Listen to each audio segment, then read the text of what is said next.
ክብራትና ክብራን እንዴት ናችሁ? ሁላችሁንም ሰላም ብያለሁ። አገሪቱ ውስጥ አሉ የተባሉ ፖለቲከኞችን ነው እዚህ የምታዩቸው። በሀገራችን ጉዳይ ላይ ነው የምናወራው። እየሆነ ባለው ጉዳይ ላይ ቲክቶክን በዋነኛነት ምንድነው ለሰላማዊ ውይይት መጠቀም እንደሚቻል ማሳያም ነው። በሀገራችን ጉዳይ እየሆነ ያለውን ነገር እናወራለን። አካሄዱ ምንድነው? እዚህ ፓናሊስቶች አሉ። እየሆነ ስላለው ነገር የራሳቸውን ማብራሪያ ይሰጧቸዋል። 8 ወይ 9 ደቂቃ አስታቸዋለሁ። ጀዋር መሐመድ አንድ እነሱ አንድ ጀዋር አንድ እነሱ አንድ ጀዋር እያደረግኩኝ ነው የምንሄደው። እዚህ ጋር ፕሮፌሰር ትንግርቱ አለ፣ መሐመድ አለ። መሐመድን ሁላችሁም ታውቁታላችሁ። ጉዳር አለ፣ ራጂ ጉደታን ሁላችሁም ታውቁታላችሁ። አሉላ ሰለሞንን ታውቁታላችሁ። ያው ጀዋር መሐመድ ነን ያለ ነው። አሸናፊ እንዲገባ ሙከራ እያደረግን ነው። ከገባ ይገባል፣ ካልገባ ደግሞ ባሉት እንቀጥላለን ማለት ነው። መጨረሻ ላይ እንደየስብጥሩ እያንዳንዳችሁን እዚህ ላይ ያላችሁ ከታች ኮመንት ላይ ሪኩዌስት የምትልኩትም ሁላችሁንም ስለማውቃችሁ እንደየስብጥሩ እያስገባኋችሁ 3 ወይ 4 ደቂቃ እየሰጠኋችሁ ጥያቄ ትጠይቃላችሁ። ሰዓት ላይ በጣም ሲሪየስ ነው ምን ሆነው ስትገቡ ከመግባታችሁ በፊት አይደለም፣ ከገባችሁ በኋላ አይደለም ጥያቄ ማዘጋጀት ያለባችሁ። ከመግባታችሁ በፊት ጥያቄዎቻችሁን አሰናርታችሁ ጥያቄ ትጠይቃላችሁ። በዛው መንገድ ነው የምንሄደው። ይሄ መጨረሻ አይደለም፣ በዚህ መንገድ እንቀጥላለን። ማስታወቂያችን እየሰራን እየተገናኘን ሌሎችንም እያካተትን ማለት ነው። እንኳን ደህና መጣችሁ። ሁላችሁንም ሰላም ብያለሁ። ሰላም ሰላም። እሺ ወደ አሉላ ነው የሚሄደው። አሉላ ሰለሞን ትግራይ ክልል ላይ አጠቃላይ በኢትዮጵያ ነባራዊ ሁኔታ ላይ የሆነ ያለውን ፖለቲካዊ ዑደቶች እንዴት ነው የምታዘበው? አጠቃላይ የሀገራችን ነባራዊ ሁኔታ በአንተ ትንታኔ በአንተ እይታ እንዴት ይገለጻል? እስኪ 9 ደቂቃ ነው። ደቂቃው እንዴት ነው? ያንሳል? ይበዛል? መጀመሪያ እሱን ልስማ ከእናንተ። 9 ደቂቃ 5 ስጠንና እኛም ራሱ ያው ለጠጥ አድርገነው ወደ 9 እንደርስልሃለን። እሺ አይ ቲንክ እንደተለመደው 9 ይሁንና አስቁመን 9 ላይ ምናልባት ፓናሊስቶቹ ላይ አስተያየት የሚሰጥ ከሆነ ወንድማችን ጀዋር የተወሰነ ለጠጥ ልታደርግለት ትችላለህ። እኛ ግን በዛች ታይም ሊሚት ውስጥ ቱ ዘ ቶፒክ ብናወራ ጥሩ ይሆናል ብዬ አስባለሁ። በጣም ጥሩ። 9 ደቂቃ ነው እንደተለመደው ቲክቶክ ላይ ስንዋይ እንደማደርገው ለሁላችሁ የምሰጣችሁ። ልክ 1 ደቂቃ ሲቀር በምልክት እንዲያሳያችኋለሁ። ይሄ ማስጠንቀቂያ አይደለም። 1 ደቂቃ ቀርተዋል ማለት ነው። ይሄኛው አቁሙ ነው። ደቂቃችሁ ሞልቷል ማለት ነው። 1 ደቂቃ ሲቀር እንዲላለው ለማቆም ስትፈልጉ ደግሞ ጨርሱ ትላለሁ። እንደዛ ነው የማደርገው። እሺ ሰዓት እዚህ ጋር ይዣለሁ። ሌሎቻችሁ ቲክቶክ ላይ ያላችሁ ታፕ አድርጉ፣ ኮፒ ሊንክ ሼር አድርጉ። እሱ በጣም ጠቃሚ ነው፣ እንዳይቆራረጥ ይረዳናል። ጽድት ያለ ውይይት ነው የምናደርገው። እንደዚሁ እንዳማረብን ጀምረን እንዳማረብን እንደምንጨርስ እርግጠኛ ነኝ። አሉላ 9 ደቂቃ አለ። እስኪ ወደ አንተ ልምጣ። መልካም አመሰግናለሁ ቴዲ። ይሰማል? ሁላችሁም የሚሰማ ከሆነ ልቀጥል። ያው በስልኬን የገባሁትና ምናልባት የካሜራ ጥራት ምናምን ካለ ይቅርታ፣ ለወደፊቱ አስተካክዬ እመጣለሁ። አሁን ሀገሪቱ ያለችበት ሁኔታ እጅግ ከባድ እና ምናልባትም ወደ መበታተን ሊያመራ የሚችል ከባድ ሁኔታ ነው ያለችው። ይህ የምልበት ኦፍኮርስ ውስብስብ የሆኑ የቆዩ ችግሮች እንደተጠበቁ ሆነው ግን ባለፉት 8 ዓመታት ብልጽግና ያው ኢህአዴግ የነበረው በሂደት ራሱን ብልጽግና ብሎ በመዋሃድ አመራርነቱን ይዞ የቀጠለው ኃይል ሁሉንም ችግሮች በመሳሪያ በጦርነት የመፍታት አባዜ ነው አንዱ ትልቁ ችግር። ከዛ ግን የ8 ዓመቱ የመንግስትነት ጉዞም በዲፕሎማሲ፣ በኢኮኖሚ፣ በፖለቲካ፣ በማህበራዊ በሁሉም ረገድ አገሪቱ እጅግ ከፍተኛ የሆነ ምስቅልቅል ውስጥ የገባችበት በግልጽ ወደዚህ አቅጣጫ ነው እየሄድን ያለ ነው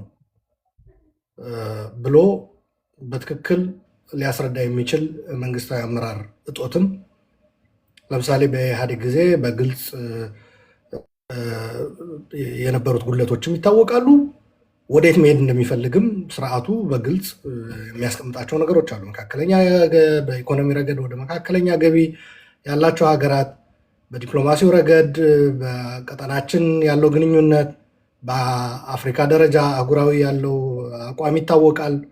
ከዓለም አቀፉ ማህበረሰብ ጋር ለምሳሌ ከክላይሜት ቼንጅ ጋር ተያይዞ ለምሳሌ የነበረው ስታንድ ይታወቃል። ከኢኮኖሚ ጋር ተያይዞ ምን አይነት መንግስታዊ አካሄድ እንደሚሄድም ይታወቃል። ልማታዊ መንግስት ብሎ መንግስት በኢንፍራስትራክቸር በመሰረተ ልማት ዘርፈ ብዙ ኢንቨስትመንት የሚያደርግበት ሁኔታ ነበረ። ሌሎችም እንደ ፓርቲም ራሱ አውራ ፓርቲ እኔ ነኝ ብሎ በግልጽ አስቀምጦ የሚሄድበት ሁኔታ ነበር። አሁን እንደዛ አይነት ነገሮች አታይም። በቃ ዝም ብሎ እቃቃ ጨዋታ ነው የሚመስለው። ምን እንደሚደረግ በሀገሪቱ እንደዚህ አይነት መንግስት ነው ያለው እና በዚህ አይነት መልኩ በስነ ሀሳብም በለው የፖለቲካ ፕሮግራምም በለው የኢኮኖሚ ፖሊሲም በለው እታገለዋለሁ ብለህ ለመውሰድ ይከብዳል። አስታውሳለሁ ኢህአዴግን ይታገሉ የነበሩ ሰዎች በግልጽ ሰዎች ራሱ ለመምረጥ አይቸገሩም ነበር። የኢኮኖሚ ፖሊሲውን ይተቹ ነበር። በአፍሪካ በቀጠናው የሚከተለው አካሄድም በአባይ ግድብም ለምሳሌ በግልጽ ይጽፉ ነበር። አንዳንዶች ደግፈው ግን ይሄ ነገር ቢስተካከል ብለው፣ አንዳንዶች ደግሞ ኮምፕሊትሊ ግድቡን አንደግፈው የሚሉ ነበሩ። ሌሎች ደግሞ ይሄ ግድብ በጣም ወሳኝ ነው፣ ሀገራዊ ነው፣ ከኢህአዴግ ጋር የፈለገ ሊኖረን ይችላል፣ ግን በሀገራዊ ጉዳይ ተስማምተን ማሄድ ያለብን ብለው ግድቡን ይደግፉ ነበር። እንደዚህ አይነት ነገር የለም። አሁን በሀገሪቱ ለሽያጭ ለድርድር የማይቀርብ ነገር የለም። ይሄ ዝም ብሎ ብሔራዊ ጥቅም መስመር አስምረህ ከዚህ እስከዚህ ድረስ መደራደር እንችላለን፣ ከዚህ በላይ ግን ብለህ የምታስቀምጠው የለም። ኢህአዴጎች በዛ ይታወቁ ነበረ። ለምሳሌ መለስ ከረሜላ ስትሰጡን፣ ግማሽ ከረሜላን ብትሰጡን ፖሊሲያችንን እስካልነካችሁ ድረስ ግማሹን ከረሜላ እንወስዳለን፣ 2 3 4 ሰጥታችሁን ግን ፖሊሲያችሁን አስረክቡ ካላችሁን 4ቱን ከረሜላ ይዛችሁ ገደል መግባት ትችላላችሁ ብሎ በግልጽ የሚያስቀምጥ አመራር ነበር። አሁን እንደዛ አይነት ነገር የለም። ከዛ በተጨማሪ ግን ይሄ ስርዓት ሁሉንም ነገር በጉልበት ፈታለሁ። የብልጽግና ስርዓት አንዱ ትልቁ ችግር ሁሉንም ነገር በጉልበት ፈታለሁ የሚል አባዜ ነው። ከኔ ጋር መስራት የሚችሉት ሰሚት ያደረጉ ለኔ ጉልበት ሰሚት ያደረጉ ናቸው ብሎ ነው የሚያምነው እና ሁሉም ነገር በጉልበት የመፍታት ጦረኛ ፖሊሲ የመከተል የሀገሪቱ መከላከያ እንደምታውቁት ግፋ ቢል በፊት ዳር ድንበር ይጠብቅ ነበረ፣ ሉዓላዊነትን ያስከብር ነበር፣ በሰላም ማስከበር ይሰማራል። አሁን የሀገሪቱ መከላከያ እኮ በኦሮሚያ በአማራም በተለያዩ አካባቢዎች ሚሊሻ ሊሰራው የሚገባ ፖሊስ ሊሰራው የሚገባ ስራ ተሰማርቶ ራሳቸውን በፓርላማ በወቅቱ የመከላከያ ሚኒስቴር የነበሩት ዶክተር አብርሃም በላይ መከላከያው ሚሊሻና ፖሊስ እየሆነ ነው እና ማረፍ ይፈልጋል። ሌሎችም ጄኔራሎች ይህንን ነገር የደገሙት ይመስለኛል በሆነ ወቅት። መከላከያውም ፋታ በሌለው የሀገር ውስጥ ግጭት ውስጥ የገባበት። ሌላው የኤርትራ መንግስት የጋበዝንበት በዚህ 8 ዓመት እጅግ አውዳሚና በጣም የተሳሳተ የተዛባ ፖሊሲ ነበረ። አቶ ኢሳያስን ወደ አዲስ አበባ የተቀበልንበት ምናልባትም አሁን በቀጣይ መንግስት አሁን ተገልብጦ ያው ከአቶ ኢሳያስ ጋር ስለተጣላ ብልጽግና እየከሰሳቸው ያሉ ተቃዋሚዎች የዛ ዳፋ ነው ብዬ ነው የማምነው። አቶ ኢሳያስ በሩ ተበርግዶ ሲሰጣቸው ያኔ ገቡ። አሁን እንዴት ይውጡ? ከብልጽግና ምዕራባውያን ለያይተው ፕሪቶሪያ ወስደው ከትግራዮች ጋር ሲያስማሟቸው አቶ ኢሳያስ ከሌሎቹ ጋር ወደ መስራት ነው የተሸጋገሩት። ብልጽግናን በጦርነት ወቅት ጠፍንገው ይዘው ሲጠቀሙበት ነበር አቶ ኢሳያስ። ከዛ ብልጽግና ከእጃቸው እንዳፈተለከ ሲያውቁ ከሌሎች ጋር ወደ መስራት ነው የገቡት። በተለይ ከኤርትራ ጋር የተካሄደው እንትን እኔ ትልቁ የብልጽግና ዘመን የስልጣን ዘመን የ8 ዓመት ትልቁ ስህተት ብዬ የምወስደው ከኤርትራ ጋር የተደረገው ራፕሮችመንት አንድ ግለሰባዊ ነበር፣ ተቋማዊ አልነበረም። ሁለተኛ በመርህ በህግ የታሰረ አልነበረም። ጅዳና አቡዳቢ ሄደው የፈረሙት ስምምነት እንኳ ራሱ እኛ አናውቀውም ምን እንደሆነ። አቶ ገዱ አሁን እዚህ በውጭ ሀገር አሉ፣ የውጭ ጉዳይ ሚኒስቴር ነበሩ በወቅቱ። ከእሳቸው በፊትም ዶክተር ወርቅነህ ገበየሁ ይመስለኛል። እነሱም የሚያውቁት አይመስለኝም። ፓርላማ ላይ ቀርቦም ውይይት አልተደረገበትም። እና የዛ አይነት ግንኙነት ወደ ምን በር ከፈተ? ሌሎችም በማዕከላዊ መንግስቱ ላይ ያመፁ ኃይሎች ከኤርትራ መንግስት ጋር መስራት ያው ብልጽግና ሞራል የለውም እኛን ለመተቸት ወደሚል ሌሎቻችንም ተከፋፍለን በዛ በጎራ ለይተን የሀገሪቱን ጥቅምን ብሔራዊ ጥቅምና መከተል ያለብን ፕሪንሲፕል ቀርቶ አንዱን ጎራ መርጠን የምንጠዛጠዝበት ሆነ። መሆን የነበረበት አይ ብልጽግና የሚሄደው አካሄድ ልክ አይደለም፣ ስህተት ነው። እንዲሁም እሱን ፈለግ ተከትሎ አሁን አማጽያኖች የሚሄዱበት አካሄድ ልክ አይደለም። በሀገራዊ ጉዳይ የሀገራዊ ጉዳይ ነው። ህወሓትም ያኔ ሃንድል የተደረገበት መንገድ ከአቶ ኢሳያስ ጋር በመስማማት በጣም አደገኛ ነበረ። ህወሓትን ባገለለ መልኩ የትግራይን በሚከብ መልኩ ከዛም አልፎ አቶ ኢሳያስ በኢትዮጵያ ውስጣዊ ጉዳይ በአደባባይ ጌም ኦቨር ወያኔ ብለው እስከ መናገር የደረሱበት ከዛም እዛ ሚሌኒየም አዳራሽ መጥተውም በጋራ ሆነን ጠላቶቻችን እናንበረክካለን ያሉበት ሁኔታ የውጭ ሀገር ፕሬዚዳንት ነው። አስበው እንግዲህ አይ ከዚህ እስከዚህ ያለው በጉርብትና በቀጠናዊ ጉዳዮች መወያየት እንችላለን። በውስጣዊ ግን የኢህአዴግ አባል ድርጅቶች ላይ አንዱን ነጥሎ አስተያየት መስጠት አይቻልም። ይሄ የኢትዮጵያውያን የራሳችን ጉዳይ ነው ተብሎ ማስቆም ሲገባ እነዛ አይነት አስተያየት ይሰጡ የነበረ ያው ጀዋር አለዚህ ከርቸሌ ነው የወረዱት፣ ዋጋ ነው የከፈሉት። ተው ትግራይን ማግለል ህወሓትም ቢሆን በቃ በኢትዮጵያ ጉዳይ ባለቤት ነው፣ የጉዳዩ ባለቤት ነው። እንደዛ ነው መታየት ያለበት። ኢሳያስን በማስቀደም ህወሓትን በመግፋት ነው። አይ ቲንክ አቶ ልደቱም በዛ ዋጋ ከፍሏል። በጣም ፌመስ የሆነ ንግግሩ አስታውሳለሁ። ከደብረጽዮን እና ከኢሳያስ ደብረጽዮን ይቀርበኛል፣ ከጃዋር እና ከኢሳያስ ጃዋር ይቀርበኛል ብሎ የተናገረበት ውስጣዊ ጉዳዮቻችን በራሳችን መያዝ ስንችል ለውጭ ጋብዘን የመስጠት ባህሪ በአቶ ኢሳያስ ተጀመረ። ከዛ የአባይ ግድብ መጣ። ሶሺ ራሽያ ላይ የተካሄደው ነገር ታውቁታላችሁ። ትራምፕ ተጋበዘ፣ ፈንጅ ፈነዳ ተብሎ የኤፍቢአይና መርምር ተባለ። አገሪቷ በቃ የማንም እንትን ሆነች። ከዛ አሁን ባለው በቀጠናዊ ጉዳይ ደግሞ እንደምታውቁት ነው አርኤስኤፍን ለመደገፍ ከዩኤኢ ጋር በመሆን በዛኛው ወገን ተሰለፈ ብልጽግና። ሌሎቹ ደግሞ በሳውዲ በምትመራው ግብፅን ባለችበት ሱዳንና ኤርትራ ባቀፈው ሳይድ ሆኑ እና የምናደርጋቸው ግንኙነቶች እንኳን ራሱ ጦርነቱን በሚያሳልጡና እርስ በራሳችን የምንገዳደልበት አዚፍ የራሳችን አቅም ያነሰ ይመስል የሌላም ጭምር ጋብዘን ማለት ነው በቀጠናው የሆነው ጥንቅጥ የገባንበት ሁኔታ ነው ያለው እና ይሄ ደግሞ የሀገሪቱን ኢኮኖሚ አውድሞታል። የሰው ኃይል ወድሟል። ትግራይ ላይ ብቻ እንደምታውቁት ከ1 ሚሊዮን ገደማ ሰው አልቋል። ነገራችን ላይ የትግራይ እያልን ስናነሳ ሌላ አይደለም ኢትዮጵያዊ ማለታችን ነው። የኢትዮጵያ ሕዝብ በ1 ሚሊዮን ጎደለ ማለት ነው። አሁን ባለን ሌጋል ጂኦግራፊካሊም ሌጋሊም ኮንስቲቱሽናሊም በሚታወቀው ትግራይ የኢትዮጵያ አካል ነው። ስለዚህ በእንደዚህ አይነት ሁኔታ ነው ያለችው ሀገሪቱ። እልቂቱ ቀጥሏል። የጦርነት ኢኮኖሚው ቀጥሏል። ኢኮኖሚው እየደቀቀ ነው በጦርነት። በእንደዚህ አይነት ሁኔታ ነው እጅግ ከባድ ሁኔታ ነው ያለው። ምናልባት መፍትሄው ምንድን ነው የሚለው ወደኋላ እድል ከተሰጠ ይመጣበታለሁ። ግን በእንደዚህ አይነት ሁኔታ ነው ያለ ነው ለማለት ፈልጋለሁ። አመሰግናለሁ። ቴንኪው አሉላ፣ ከልብ እናመሰግናለን። ቅድም አሸናፊ ገብቶ ነበረ። አሸናፊ ገብቶ የነበረው እሱ ነው። አሁንም ሞክር ሞዴሬተሮች አታስወጡት እና አንድ ይቀራል። ምናልባት ጀዋር አሉላ በተናገረው ላይ የምትሄድበት ነገር ካለ ወደ አንተ ልምጣና ከዛ ወደ ፕሮፌሰር ትንግርቱ እመጣለሁ። ጀዋር አይ ቲንክ ባለፉት 8 ዓመታት ይሄንበትን ሁኔታ ጥሩ አድርጎ አስቀምጦታል አሉላ። ደጋግሜ እንደምለው በአሁኑ ያለፉት 8 ዓመት ከዛ በፊት የነበሩትን ችግሮች ተደማምረው በአሁኑ ወቅት ሀገራዊ አንገብጋቢ ጉዳዮች በዋናነት 2 ናቸው። ተመጋጋቢና ተደጋጋፊ ችግሮች ናቸው። አንዱ የጦርነት ጉዳይ ነው። በኦሮሚያ ላለፉት 8 ዓመታት ከትግራይ ጀምሮ 6 ዓመታት በአማራ ክልል ደግሞ አሁን 4 ዓመት ሊሆነው ነው መሰለኝ። እንግዲህ እነዚህ ክልሎች ሲደማመሩ የሀገሪቷ 2/3 በላይ የሚሆነው አካባቢ በከፍተኛ ጦርነት ውስጥ ነው ያለው። ይሄ ጦርነት የፈጠረው የኢኮኖሚ ድቀት የመውድመት ብቻ ሳይሆን የኢንሴኪሪቲ በአንድ ሰርቬይ በቅርቡ ሳይሆን ነበረ። በአሁኑ ወቅት ኢትዮጵያ ውስጥ ዜጎች ሲጠየቁ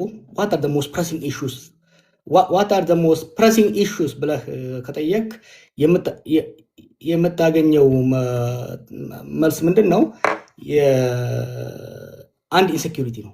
ዜጎች ከቦታ ወደ ቦታ ከማሳቸው ወደ ቤታቸው የመምጣት ሴኪሪቲ ኢሹስ ነምበር 1 ትልቅ ችግር ተፈጥሯል። ሁለተኛው የኑሮ ውድነት ነው። የኑሮ ውድነቱ ፕራይመርሊ የጦርነቱ ውጤት ነው። ከጦርነቱ ጋር ተያይዞ ደግሞ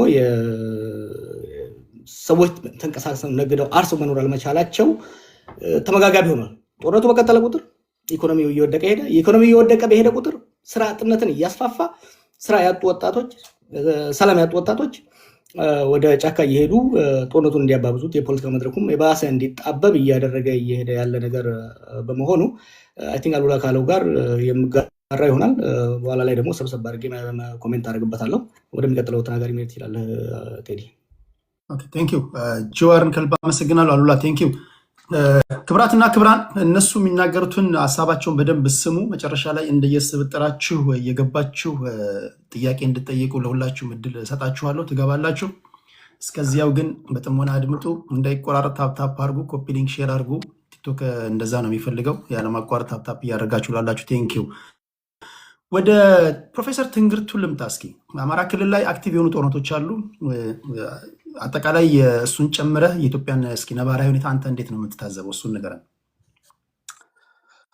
ያ አሻማ ብያለሁ። እንዴት አላችሁላችሁም? እዚያ ያላችሁ አመሰግናለሁ በጣም ስለጋበዛችሁኝ። ሁላችሁንም ስለተገናኘንም ደስ ብሎኛል። በኢትዮጵያ ጉዳይ ላይ እንድንናገር ሀሳብ እንድንቀያየር እና ህዝቦቻችን ያሉበትንም መከራ እንድናነሳ ለኢትዮጵያ ህዝብን በተሻለ መንገድ በተለያዩ አማራጮች እንድንቀርብ ስለረዳችሁን ከልብ አመሰግናለሁ። የኢትዮጵያን አሁን ያለችበትን ሁኔታም አማራም ያለበትን ሁኔታ ነው በተወሰነ መንገድ አድሬስ ላደርግ ሰዓቱን እንግዲህ በአግባቡ ለመጠቀም ሞክራለሁ። ብዙ ጊዜ ሰዓት አጠቃቀም ችግር አለብኝ።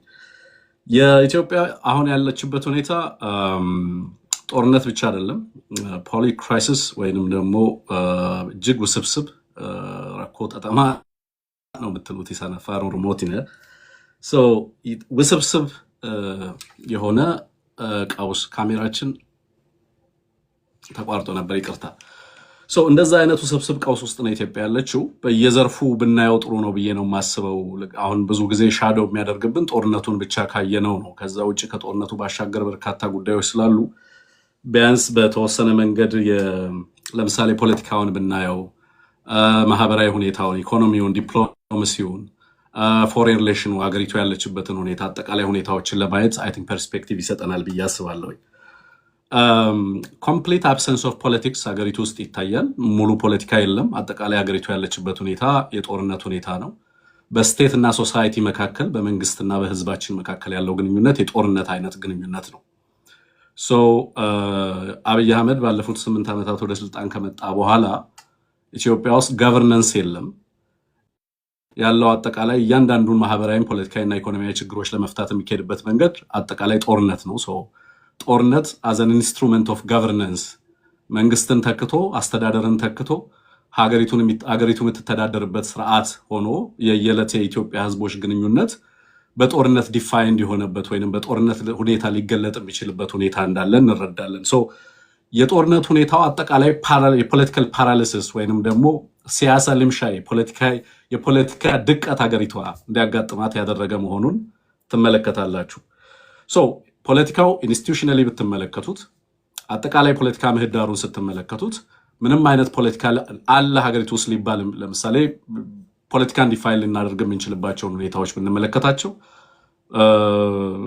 ምርጫውን ጨምሮ አብዛኞቹ ሂደቶች ሀገሪቱ ውስጥ ያሉ ሁኔታዎች ምርጫውም ጭምር በጦርነትና በጦርነት ሁኔታ ውስጥ የሚካሄድ ናሽናል ዳያሎግ ተብሎ የሚካሄደው ሁኔታ በእንደዛ አይነት በጦርነት ሁኔታ ውስጥ የሚካሄድ ሆኖ ትመለከቱታላችሁ ማለት ነው። አልቲሜትሊ ፖለቲካ ሀገሪቱ ውስጥ ፋንክሽን ማድረግ እንዳቆመ፣ ፖለቲካ ፋንክሽን ማድረግ ካቆመ ደግሞ የዴሞክራሲ ተቋማት፣ ሌሎችም ተቋማትና ሌሎች አሰራሮች ሙሉ ለሙሉ ፋንክሽን ማድረግ እንደሚያቆሙ በግልጽ የሚታይበት ሁኔታ መፈጠሩን እንመለከታለን። ፖለቲካው ፌል ስላደረገ አሁን የምናወራው በጦርነት ነው ማለት ነው። የክልሎች ግንኙነት ጦርነትና በጦርነት ሁኔታ ውስጥ ነው ያለው። በሀገሪቱና በጎረቤት ሀገራት መካከል ያለው ግንኙነትም በዛው ደረጃ ሊገለጽ የሚችል እንደሆነ እንመለከታለን ማለት ነው። ከፖለቲካው ስናልፍ ለምሳሌ ኢኮኖሚውን በተመለከተም በተመሳሳይ ከሼፕድ ኢኮኖሚ ነው ሀገሪቱ ውስጥ ያለው። በጣም ጥቂት ካገዛዙና ላገዛዙ ጥገኛ የሆኑ ልሂቃን የሀገሪቱ ሪሶርስ አማስ እያደረጉ ያሉበት፣ በሌላ በኩል ደግሞ በከፍተኛ ደረጃ ድህነት የጨመረበት ነው። ዓለም አቀፋዊ ሪፖርቶችን መመልከት ትችላላችሁ። በከተማም በገጠርም ያለው የድህነት ምጣኔ በከፍተኛ ደረጃ የጨመረበት ሁኔታ እንዳለ ትመለከታላችሁ። ከዛ ውጭ ሀገሪቱ በጣም ሰፊ የሚባል የፖለቲካል ኢኮኖሚ እና ማክሮ ኢኮኖሚክ ሪፎርም ውስጥ እንድትገባ አስገዳጅ ሁኔታ ውስጥ የገባችበት ሁኔታ አለ። ይሄም በተጨማሪ ኢትዮጵያውያን የኢኮኖሚውን ቀውስ በጀርባቸው እንዲሸከሙ ያደረገ የጦርነት ሁኔታው በተለይ ደዋር ፖለቲካ የጦርነቱ ፖለቲካል ኢኮኖሚ ህዝቡን እያጎበጠ በየዕለቱ ሀገሪቱ ውስጥ ያለው የኢኮኖሚ ሁኔታ በማህበረሰቡ ኑሮ ላይ ከፍተኛ ጫና እያሳደረ ያለበት ሁኔታ እንዳለ እንመለከታለን። ከባድ የኢኮኖሚ ቀውስ በሀገሪቱ ውስጥ እንዳጋጠመ መረዳት ይቻላል። ማህበራዊ ሁኔታውን፣ ዲፕሎማሲውን፣ ጂኦፖለቲካውን ስንመለከትም በተመሳሳይ ሁኔታዎች ውስጥ ነው የሚገኘው። ቴዲ ማህበራዊ ሁኔታው ከፍተኛ የሆነ ማህበራዊ ጥርጣሬ በህዝቦቻችን ዘንድ የተፈጠረበት የነበሩንን ሶሻል ፋብሪኮች እየበጣጠሰ ያለ ጥንታዊ ሴቶቻችንን እየናደ ያለ የህዝቦቻችንን አንድነት በከፍተኛ ደረጃ የፈተነ ዜጎች ከቦታ ቦታ ተንቀሳቅሰው መስራት የማይችሉበት አንኤምፕሎይመንት ሬቱ እጅግ ከፍተኛ የሆነበት በጣም በርካታ ሚሊዮን ተማሪዎች ከትምህርት ውጭ የሆኑበት ዜጎች ከቦታ ቦታ ተንቀሳቅሰው መኖር የማይችሉበት አርሶ አደሮች ወደ ሚሊሻነት እየተቀየሩ ያሉበት አጠቃላይ የሶሻል ሰርቪስን በተለይ ደግሞ ማህበራዊ መለኪያዎችን ልንጠቀም ለምሳሌ ትምህርት፣ ጤናና ወዘተረፈን ብንመለከት በየክልሎቹ ያለው ሁኔታ እጅግ አስደንጋጭ በሚባል ሁኔታ እየከፋ ሄደበት ሁኔታ እንዳለ እንመለከታለን ማለት ነው። ዲፕሎማሲውን ብንወስድ ሀገሪቱ ከዚህ በፊት ታወቅባቸው የነበሩ ገለልተኛ የሆኑ ዲፕሎማሲዎች ተቀይረው አሁን ሀገሪቱ ቫዘል ስቴት ወይንም ደግሞ ጥገኛ ሀገር ሆና የሌሎችን ፎሬን ፖሊሲ ጥቅሞች ለማስጠበቅ የምትሰራበት ሁኔታ ያለ እስኪመስል ድረስ የኢትዮጵያ ተቋማትም ጭምር በሌሎች ሀገራት ካፕቸር የተደረጉበት ሁኔታ እንዳለ በስፋት እንመለከታለን። በሀገሪቱ ውስጥ የሌሎች ሀገራት ጣልቃ ገብነት ከኤርትራን ባሻገር እንግዲህ ኤርትራ ነው ቀደም የተጠቀሰው። ከዛ ውጭ ግን የገልፍ ሀገራት በተለይ ዩናይትድ አረብ ኤሚሬትን ጨምሮ ሌሎች በርካታ ሀገራት በኢትዮጵያ ውስጥ ቀጥተኛ ተሳትፎ እንዲኖራቸው የሚያስችል ነባራዊ ሁኔታ ሀገሪቱ ውስጥ እንዲፈጠር ሀገሪቱ ከምንጊዜውም በላይ ተጋላጭ እንድትሆን የሆነበት ሁኔታ እንዳለ በግልጽ እንመለከታለን። ተጋላጭነቱ አሁን ብዙ ጊዜ ጂኦፖለቲካው በኢትዮጵያ ቀውስ ውስጥ ቀጥተኛ ተጽዕኖ እንዳመጣ አገዛዙ ብዙ ጊዜ ትርክት ሊያቀርብልን ይሞክራል። ግን አብዛኛው የኢትዮጵያ ችግር ዋነኛ መሰረቱ ሀገሪቱ ውስጥ ያለው ፖለቲካዊ ቀውስ ኢትዮጵያ ጂኦፖለቲካሊ ቨልነረብል እንድትሆን ወይንም ተጋላጭ እንድትሆን ያደረጋት ነው። በዚህም ምክንያት በርካታ ሀገራት ከየትኛውም ጊዜ በላይ የሚፈልጉትን ነገር በኢትዮጵያ ውስጥ ለማሳካት የሚያስችላቸውን እድል እንዲያገኙ የፈቀደ መሆኑን እንመለከታለን። አሁን ያለው አገዛዝ የሚመጣውን ማንኛውንም አይነት ሁኔታ ሊቋቋም የማይችልበት ደረጃ ላይ በመድረሱ ምክንያት የፈለገው ሀገር ኢትዮጵያ ላይ ጥቅሙን ለማረጋገጥ የሚያስችልበትን እድል የሰጠው መሆኑን እንመለከታለን። ኖ ማለት የማይችል አገዛዝ መሆኑን አልፎ ተርፎም እጅግ አደገኛ በሆኑ ቀጠናውንና ዓለም አቀፋዊ ጦርነትን ሊጋብዙ በሚችሉ ቀጠናዊ ትርምሶች ውስጥ ፕሮክሲ ሆኖ ሲሰለፍ ትመለከታለን። ከዛ ውጪ የጦርነት ሁኔታው ነው። ጦርነቱ በጣም በርካታ ፍሮንቶች ናቸው። በርካታ ህዝቦች የህልውና አደጋ አለብን ብለው ራሳቸውን ለመከላከል ከአገዛዙ ጋር በቀጥታ እየተፋለሙ ያሉበት ጊዜ ነው ያለው። የቡድን መብቶች ከምን ጊዜውም በላይ አደገኛ ሁኔታ ውስጥ የገቡበት ሁኔታ ነው ያለው። በበርካታ የሀገሪቱ አካባቢዎች we're fighting multiple wars ግን ደግሞ ጦርነቶቹ ዞሮ ዞሮ ካገዛዙ የሚመነጩ ጦርነቶች ሆነው አብዛኞቹ ኃይሎች የህልውና አደጋችን ምንጭ የሚሆነው አገዛዙ ነው ብለው ሁሉም ጸረ አገዛዝ ትግል ወደ መታገልና እነዚህ የትግል ኃይሎችም ቢፈልጉትም ባይፈልጉም ስትራቴጂካሊ የጸረ አገዛዝ ትግሉ አላይመንት ውስጥ እንዲገቡ እያደረጋቸው አስገዳጅ ሁኔታ እየተፈጠረ እንዳለ እንመለከታለን። አገዛዙ ከዚህ በፊት በሩቅ የምናውቃቸው ጦርነቶች ፐሪፈሪ ላይ ኢትዮጵያ ድንበር አካባቢ ላይ ይደረጋሉ እንላቸው የነበሩ ጦርነቶች ዛሬ በሁሉም የሀገሪቱ አካባቢዎች የሚደረጉ መሆናቸው የበርካታ ቴክኖሎጂዎችን በጦርነት ሂደት ውስጥ እየተጠቀመ መምጣቱ አገዛዙ ጦርነቶቹ ከኢትዮጵያ አልፈው ድንበር ተሻጋሪ ጦርነቶች እየሆኑ መምጣታቸው ጦርነቱ ይካሄድባቸው የነበሩ ምህዳሮችን በጦርነት ውስጥ ይሳተፉ የነበሩ አክተሮችን ቁጥርም አሃዝም መጠንም ስፋትም እየጨመረ በየጊዜው እየመጣ አሁን አዲስ አበባና በአዲስ አበባ ዙሪያ ላይ ጦርነት የሚደረግበት ሁኔታ እየተፈጠረ እንዲመጣ እየሆነ እንዳለ ትመለከታለህ። ይሄ ጦርነት በኢትዮጵያ ውስጥ ብቻ ደግሞ አይደለም የተወሰነው ከሌሎች ሀገራት ጦርነት በተለይ ቀጠናው ላይ ካሉ ጦርነቶች ጋር ኮንቨርጅ እያደረገ እንደሄደም እየተመለከትን ያለ ነውና አጠቃላይ በብዙ ቀውሶች ውስጥ ሄዲ በአንድ ቀውስ ብቻ የሚገለጥ ሳይሆን ድርብርብ ቀውሶች የሚባል አይነት ሁኔታ ውስጥ አገሪቱ እንዳለች የሚያሳይ እንደሆነ ለማንሳት ነው ባጭሩ። እንግዲህ ሰዓቴን በአግባቡ ከተጠቀምኩ አላውቅም።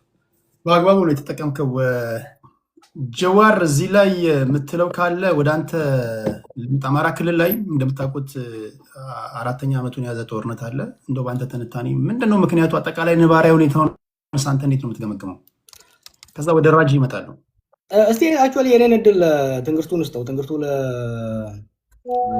በኢትዮጵያ ያለውን ነባሪ ሁኔታ በደንብ እንትን ብሎታል። ብዙ ጥያቄዎች እየመጡ ያሉት በተለይ ከአማራ ክልል ካለው ማህበረሰብ ውጭ ያለው የሀገራችን ማህበረሰብ እንዲረዳ ምንድነው አማራ ክልል ውስጥ ወደ ትጥቅ አመጽ ያመራው? ምን ቢበዛ ነው? ምን ቢፈጠር ነው? ለምን ነው የፋኖ ትግል የተጀመረው? ምክንያቱ ምንድነው? what was the cause for the uprising? አሁን ደግሞ የክልሉ ሁኔታ of course ከሌላው የኢትዮጵያ ክልሎች ጋር የሚጋራው ብዙ ነገሮች አሉ። አሁን ያለው ሁኔታስ ምንድነው? ነባራዊ ሁኔታውስ ምንድነው የሚለው ከኔ ሰዓት ግማሽ ነው ወሰድና በተብራራ ከዛ በኋላ እኔ ደግሞ የራሴን እንትን አደርጋለሁ። አመሰግናለሁ ጆዋል ጀነሮሲቲ። የአማራን ሁኔታ በተመለከተ እንግዲህ በመሰረቱ ባለፉት የ60 ዓመታት የኢትዮጵያ ፖለቲካል ፕሮጀክት ከዛ ጋር ተያይዞ በጣም በርካታ ቅሬታዎች የነበሩ ቢሆንም በተለይ ከ1983 ጀምሮ ደግሞ አማራን እንደ ፖለቲካል ማህበረሰብ ኮምፕሊትሊ ብትሬይ ያደረገ የፖለቲካል ፓክት ነው ኢትዮጵያ ውስጥ የነበረው ነው። ያለፉት 30 ፕላስ ይርስ ኢትዮጵያ ውስጥ ያለው የፖለቲካ ሁኔታ አማራን እንደ ፖለቲካል ሶሳይቲ የሚመለከት ያልነበረ፣ የአማራ ህዝብ የነበረው ሚና አንዳንድ ማህበረሰብ እንደ ካልቸራል ግሩፕ እንጂ እንደ ፖለቲካል ሶሳይቲ ወይንም የፖለቲካ ቡድን ይቆጠርና መብቶቹን ጥቅሙን ሊያረጋግጥ የሚችልባቸው አውዶች ያልነበሩ መሆኑን በትክክል እንመለከታለን። በነዛ ተደራራቢ ክህደቶች ውስጥ ወይንም ደግሞ ከኢትዮጵያ ዘመናዊ በተለይ በ1991 ከመጣው ፖለቲካል ፕሮጀክት እና ከዛ ውስጥ የአማራ ህዝብ ተሳትፎ የሌለበት አለመሆኑ የፈጠራቸው ከፍተኛ ተጽዕኖዎች በተለይ በስነ ልቦና ደረጃ እና በአማራ ማህበረሰብ ላይ በሚኖርባቸው በርካታ የሀገሪቱ አካባቢዎች ላይ ይደርስበት የነበረው ጫና እንዳለ ሆኖ ባለፉት 8 ዓመታት ደግሞ የመጡ ቀውሶች በተለይም የአማራን ህዝብ በከፍተኛ ቀውስ ውስጥ እንዲገባ ያስቻሉ እንደሆኑ እንመለከታቸዋለን። ብዙ ጊዜ አሁን የአማራ ክልል ቀውስ ከፕሪቶሪያ በኋላ የመጣ ፕሪቶሪያን ተከትሎ የመጣ የገነፈለ ጉዳይ ተደርጎ እንደሚወሰድ እና በዛ መንገድም ናሬት እንደሚደረግ እመለከታለሁ። ግን ትልቁ ቀውስ መሰረቱ ከፕሪቶሪያ ባሻገርም ይሄ አገዛዝ ወደ ስልጣን ከመጣ ጊዜም ጀምሮ ከዛም በፊት በነበሩ ሂደቶች ከፍተኛ የሆነ ዲስፕሌስመንት አለ። አማራ ተኮር የሆኑ መፈናቀሎች አሉ። የሀገሪቱን ፖሊሲዎች፣ የህግ ምህዳሮች፣ መዋቅሮች አጠቃላይ ስትመለከቷቸው በፀረ አማራነት የተቀረጹ ናቸው። የአማራ ህዝብን እንደ ኮሎናይዘር አድርገው ፍሬም የሚያደርጉ ናቸው። የአማራ ህዝብ በኢትዮጵያ ብሔር ብሔረሰቦች እና መብቶች ላይ ከፍተኛ አደጋን የደቀነ ማህበረሰብ ተደርጎ ይተረክ ነበር። በሀገሪቱ ህገ መንግስትም ጨምሮ በሌሎችም በሀገሪቱ ውስጥ ባሉ አሰራሮች፣ ፖሊሲዎችም ሌሎችም ተቋማዊ አሰራሮች በሙሉ አማራን ታርጌት ያደርጉ ነበረ።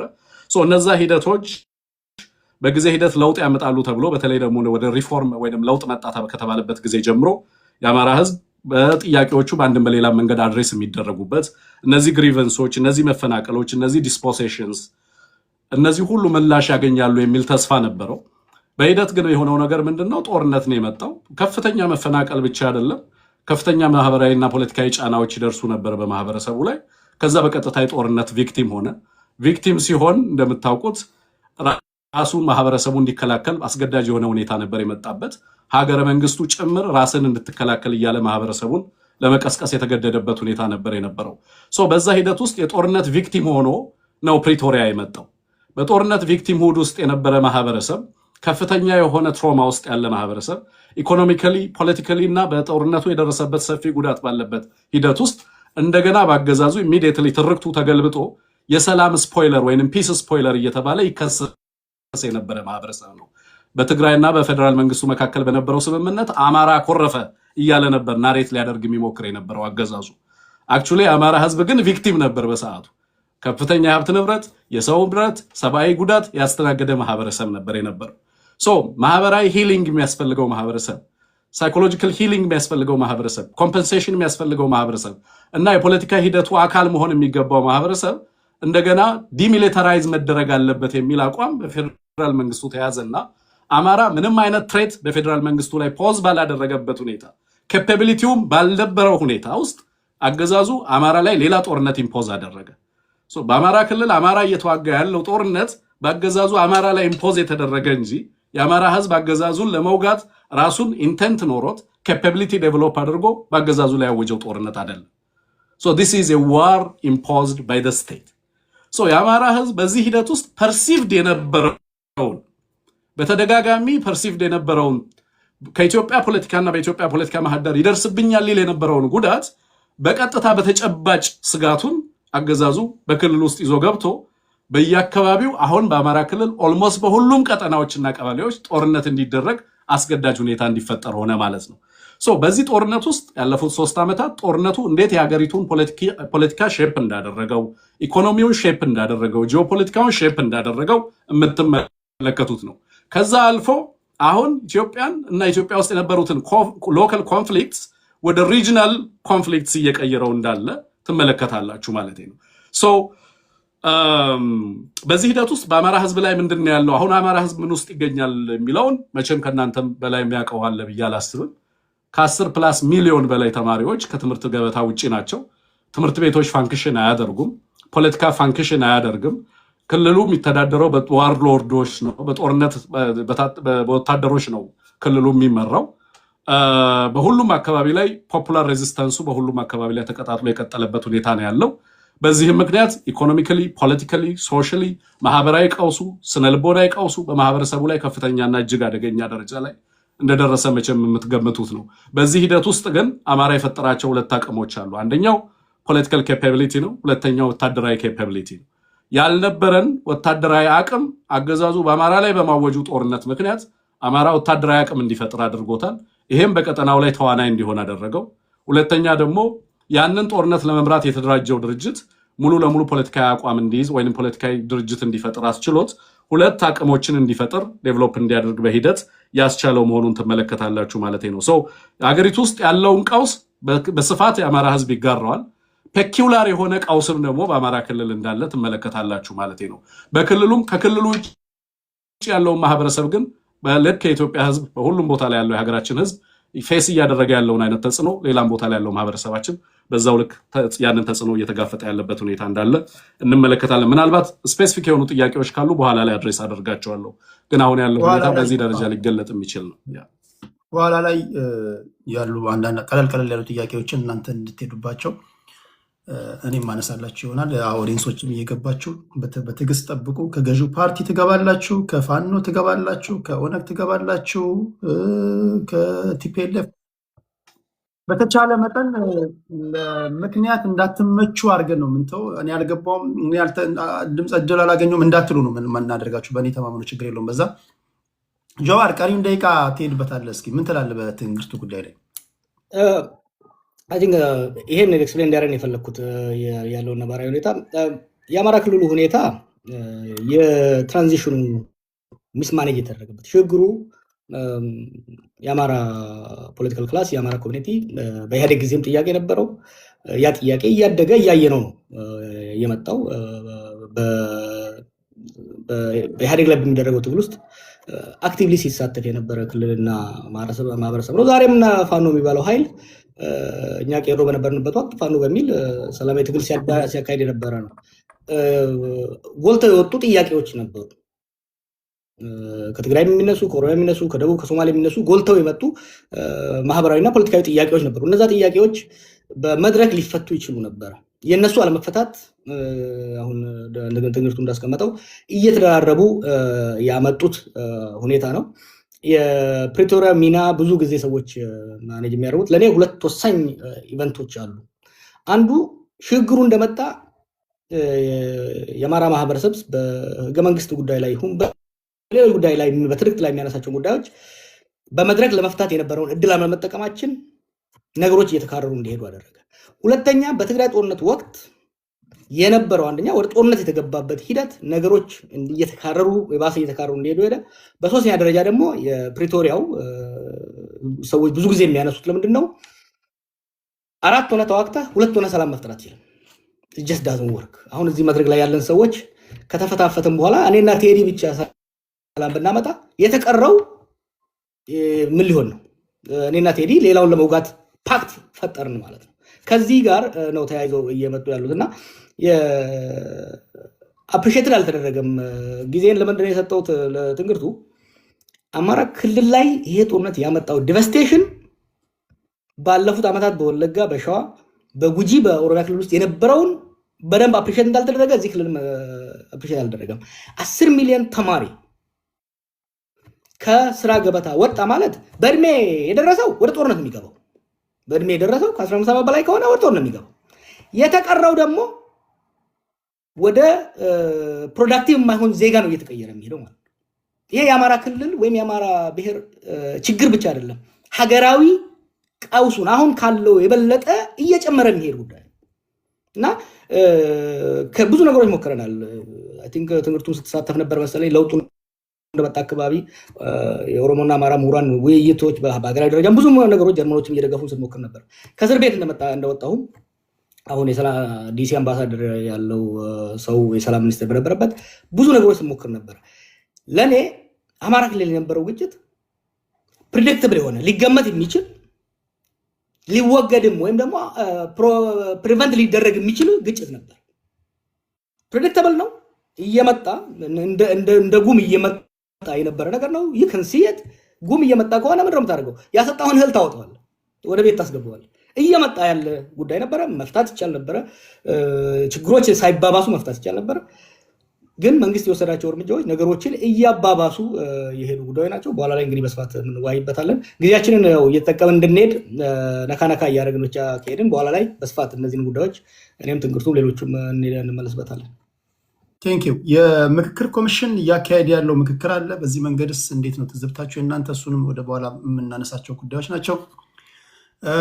ወደ ጦርነቱ ከገባን ከመንግስትም ከተቃዋሚም ጎራ ያሉ ሰዎች የሚያነሱትን እየሰማችሁ ነው። ይሄ የጽምዶ ጉዳይ ሊሆን የሚችል ነገር ነው ወይ? እሱንም እናንተ በገባችሁና በደረሳችሁበት መንገድ ትነካኩታላችሁ። በተለይ ሌሎቻችሁ እንደዚሁ ታፕታፕ እያደረጋችሁ ቆዩ። ወደ ራጁ ነው የሚሄደው። ራጃችን እንደምታውቁት ጸባይ ሰናዩ ፖለቲከኛ ነው። ኦሮሚያ ክልል ላይ ብዙ ጊዜ ራጁን ሳገኝ ማነሳለት ጥያቄ አለ። ይህን ጥያቄ አትቀይርም ወይ ይለኛል። የኦነግን ጥያቄ ነው ማነሳለት። እዚህ ሶሻል ሚዲያ ላይ የኦነግን ጉዳይ አስመልክቶ መጋበዝ ከፈለጋችሁ የምትጋብዙት ራጁ ነው። ሌላ አይደለ። ሶሻል ቲክቶክ ላይ ራጁ ለአንተ ማነሳለ እንደ መንደርደሪያ እንዲሆነ 1974 የተመሰረተው ኦነግ አሁን ድረስ የተታኮሰ ነው ከመንግስት ጋር። ጥያቄያችን አልተመለሰም የሚሉ የመታገያ አጀንዳዎች አሉ። አሁን በአንተ ትንታኔ ኦነግ የሚያደርጋቸው ትግሎች አጠቃላይ የኦሮሚያ ህዝብ ነባራዊ ሁኔታ ምን ይመስላል? እስኪ እሱን ንገረን። ጥያቄውም አልተመለሰም ብለህ ታስባለህ? እንደው ለመንደርደሪያ እንዲሆነ ነውና 9 ደቂቃ አለ። እንትኑን ይሄ ምንድነው ሴቲንጉን ስትቀያይሩት ግራ እንዳያጋባን ምንድነው የምታደርጉት? ጀዋርን እዛ ፊክስ አድርጉት አየር ላይ። ከዛ እኔን ከጀዋር ጎን አድርጉኝ እና ተናጋሪዎች ሲመጡ እኔን ወደ ታች ታወርዱኝና ተናጋሪን ወደ ላይ ከፍት አድርጉታላቸው፣ ውዥንበር እንዳይፈጠር ማለት ነው። ኦኬ። አሁን ከተቻለ ራጁን ወደ እኔ ቦታ ተወስዱታላችሁ። ካልሆነ ግን እዛው አስቀምጡት፣ ችግር የለውም እንዳይተረማመስ ማለት ነው። ራጇችን 9 ደቂቃ አለ። እስኪ አጠቃላይ ኦሮሚያ ክልል ላይ የኦነግን ትግል አስመልክቶ ያንተን ትዝብት ንገረን። አይ ቲንክ 9 ደቂቃ የሀገሪቱን ነባራዊ ሁኔታ እንዲገልጹ ነው ለሁሉም የተሰጠው። ለእኔ ላይ ተጨማሪ የኦሮሚያ ክልል እንትን አነሳ ደቂቃዎች መጨመራቸው ግድ ይላል። ለምን ግዙፍ እንደሆነ ማህበረሰብ ችግራችንም ያን ያህል ስለሚገዝፍ የኔም እይታ አገራዊ የሆኑ ጉዳዮች ላይ ወንድሞቼ ያነሱትን የምጋራውን ትቼ የሚጨመር ብቻ እየጨመርኩ ነው የሚሄደው። ዩኖሚኔ ቶፒክ ላይ ብቻ ነው ፎከስ የማደርገው። ከሱ በፊት 1 ደቂቃ እንድትጨምርልኝ፣ አንደኛ እንደዚህ አይነት ሩሞች ቢቀጥሉ ከዚህም በፊትም ስል ነበረ። ሁለተኛ ደግሞ ብልጽግናዎችንም ጋብዟቸው መጥተው እኛ ጋር ቁጭ ብለው እስቲ ያውሩ ያላቸውንና ብልጽግና የሚባለው በመናብ ዝም ብሎ ከሚቀር ምን አይነት እይታ አለው የሚለውንም ማህበረሰባችን እንዲረዳው መሸሽ ጥሩ አይመስለኝም። አይኖ ውጭ ያለው ኃይል ብልጽግናን መደገፍ እንደ ሽንፈት ስለሚወስድ በሆነ ሽጉጫ ስር ነው የሚደበቀውና ቢመጡ ደስ ይለኛል። ሌላኛው ስራ ቦታ ስላለው ከተናገርኩ በኋላ ቪዲዮ እየዘጋው እንትን ሲመጣ እንትን ካልኩኝ አንደርስታንድ አድርገኝ የሚል ነው። ለኔ የባለፉት 8 ዓመታት ውስጥ የተደረጉ ነገሮችን የኢትዮጵያ ነባራዊ ሁኔታ ካነሳን ኢኮኖሚካሊ ድሮ ሀብታምና ደሃ ልዩነት የለውም። አንድ እንጀራ ይበላል፣ ወጡ ነው የሚለያየው። ልዩነት አልነበረውም።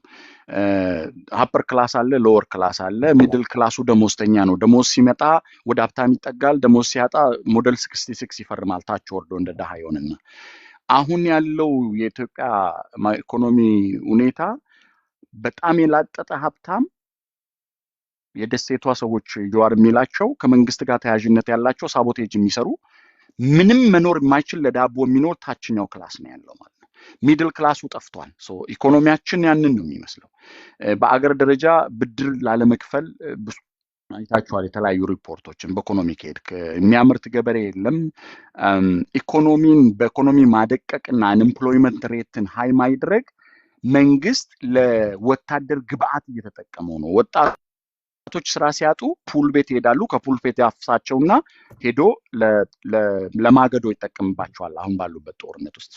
ኢኮኖሚውን እንደዚህ ማየት እንችላለን። ፖለቲካ የሚባለው የፖለቲካ ምህዳሩ ጠባብ ነው። ምርጫውም ይስሙላ ነው። የተሳተፈውም አስገዳጅ ሁኔታዎችን አምጥቶ ነው እንጂ የፖለቲካ ምህዳሩ የለም። ከፖለቲካ ምህዳር ውስጥ አንዱ ይሄ አሁን ምክክር ኮሚሽን የሚባለው ነው እና እንደ ኦሮሞ ኮንሰፕት ኦላ ያልተሳተፈበት፣ ኦነግ ያልተሳተፈበት፣ ካፋዊ ያልተሳተፈበት ምክክር ኮሚሽን ምን አይነት ሊሆን ይችላል የሚለውን ማየት ይችላል። ሌሎች አካባቢውን ተቃዋሚዎች አልተሳተፉበትም። የፖለቲካ ምህዳሩም ጠባብ ብቻ ሳይሆን ምንም የሌለ የመርፌ ቀዳዳ የሆነ የፖለቲካ ሂደት ያለበት። ማህበራዊ ጉዳይ ላይ ብዙ ሰዎች ጦርነትን ያነሳሉ፣ ግጭትን ያነሳሉ። በእኔ እይታ ግን ያ ብቻ አይደለም። ብልጽግና ካመጣቸው በጣም መጥፎ ነገሮች አንዱ የህዝብ ለህዝብ ግንኙነቱ የሻከረበት ነው። ዛሬ ጎረቤትህ ማን ነው ብለህ በሄር የምትጠይቅበት ደረጃ ላይ ደርሷል ማለት ነው። ማህበራዊ ጉዳያችን የማህበራዊ ሂደቱ እንደዛ ቅድማውን ጀዋር ወጥቶ መግባት የሚል ሰላም ላይ ያነሳዋል። የሞተብህን መቅበር፣ ሰርግህን መሄድ፣ አባትና እናትህን መቅበር ማትችልበት፣ መታሰር ደግሞ ብርቅ የሆነበት። ድሮ ቲፒኤልኤፍን ስንከሰው ጠርሙስ ያንጠለጠለ እያልን ነው አይደለ? ዛሬ ግን አንጠልጥለህም ህይወቴ ይትረፍ የሚል ነው። ላንች ላይ እስር ቤት ያለውን ሰው ምሳ ወስደህለት እራት ላይ የቦይ ቀዳዳ ውስጥ ተገሎ ነው የምታገኘው። ያን ያህል አለ ማለት ነው የማህበራዊ ጉዳዩ። ሰላም በተመለከተ ትግራይ ክልል አካባቢ ያለው በፌደራል መንግስቱ በቲፒኤልኤፍ በሌሎች ኃይሎች ያለው ሽኩቻ የትግራይ ህዝብ አበንደን ሆኖ በጣም ዋጋ እየከፈለ ነው። የትግራይ ህዝብና ህወሓትን ለይተን ማየት መቻል አለብን። የትግራይ ህዝብ በሚል ቁማር መሃል ዋጋ እየከፈለ ነው። አማራ ክልል አካባቢ ማልገዛቸው ቅድም ወንድሜ ፕሮፌሰር ትንግርቱ ያነሳቸው አንዳንድ ነገሮች ማልገዛቸው አሉ። ግን የአማራ ህዝብም እንደ አማራ ህዝብ በስርዓቱ ተጠቂ ነው እንደ ሌላኛውም አካል። ወደ ኦሮሚያ ክልል ስንመጣ በጣም አንተ አንሳ እንዳልከኝ ኦሮሚያ ክልል አካባቢ ያለው ፖለቲካው ራሱ የሚወራው የሚጣላውም ሰሜኑ አካባቢ ያለውም ሽኩቻ ሰንተሩ የስበት ማዕከል ኦሮሚያ ናት። የስልጣን በትሩ ስርዓቱም እየተጠቀመ ያለው የስበት ማዕከሉ እዚህ ነው ያለው። ይሄ መንግስት ማህበራዊ ጉዳይ ላይ አንድ ካጠፋ ስርዓቱ ካመጣብን ጣጣ ውስጥ አንዱ በኦሮሞ ጉያ ስር ተወሽቆ ሌሎች ህዝቦች ኦሮሞና ኦሮሚያ ላይ ጠላት እንዲሆኑ ገዝቷል። በዚህ ረገድ ኦሮሚያ ክልል አካባቢ ያለው ውስብስብ ነው። ኦሮሚያ ክልል አካባቢ የጸጥታ ችግር አለ። በተለይ ድንበር ዘለል የሆኑ ጥቃቶች ምዕራብ ኦሮሚያ ላይ የሚደረገው ሰው መገደል ያለ ነው። ከትናንት በያ አንገር ጉትን ላይ ሰው ከነ ህይወቱ ከመኪና ጋር ነው የተቃጠለው። ቦካ ሐራሞች አላደረጉም። ኢንተርፖል ሄደህ ብታነብ ምዕራብ ኦሮሚያ ላይ የሚፈጸም ወንጀል በአፍሪካ አልተፈጸመም።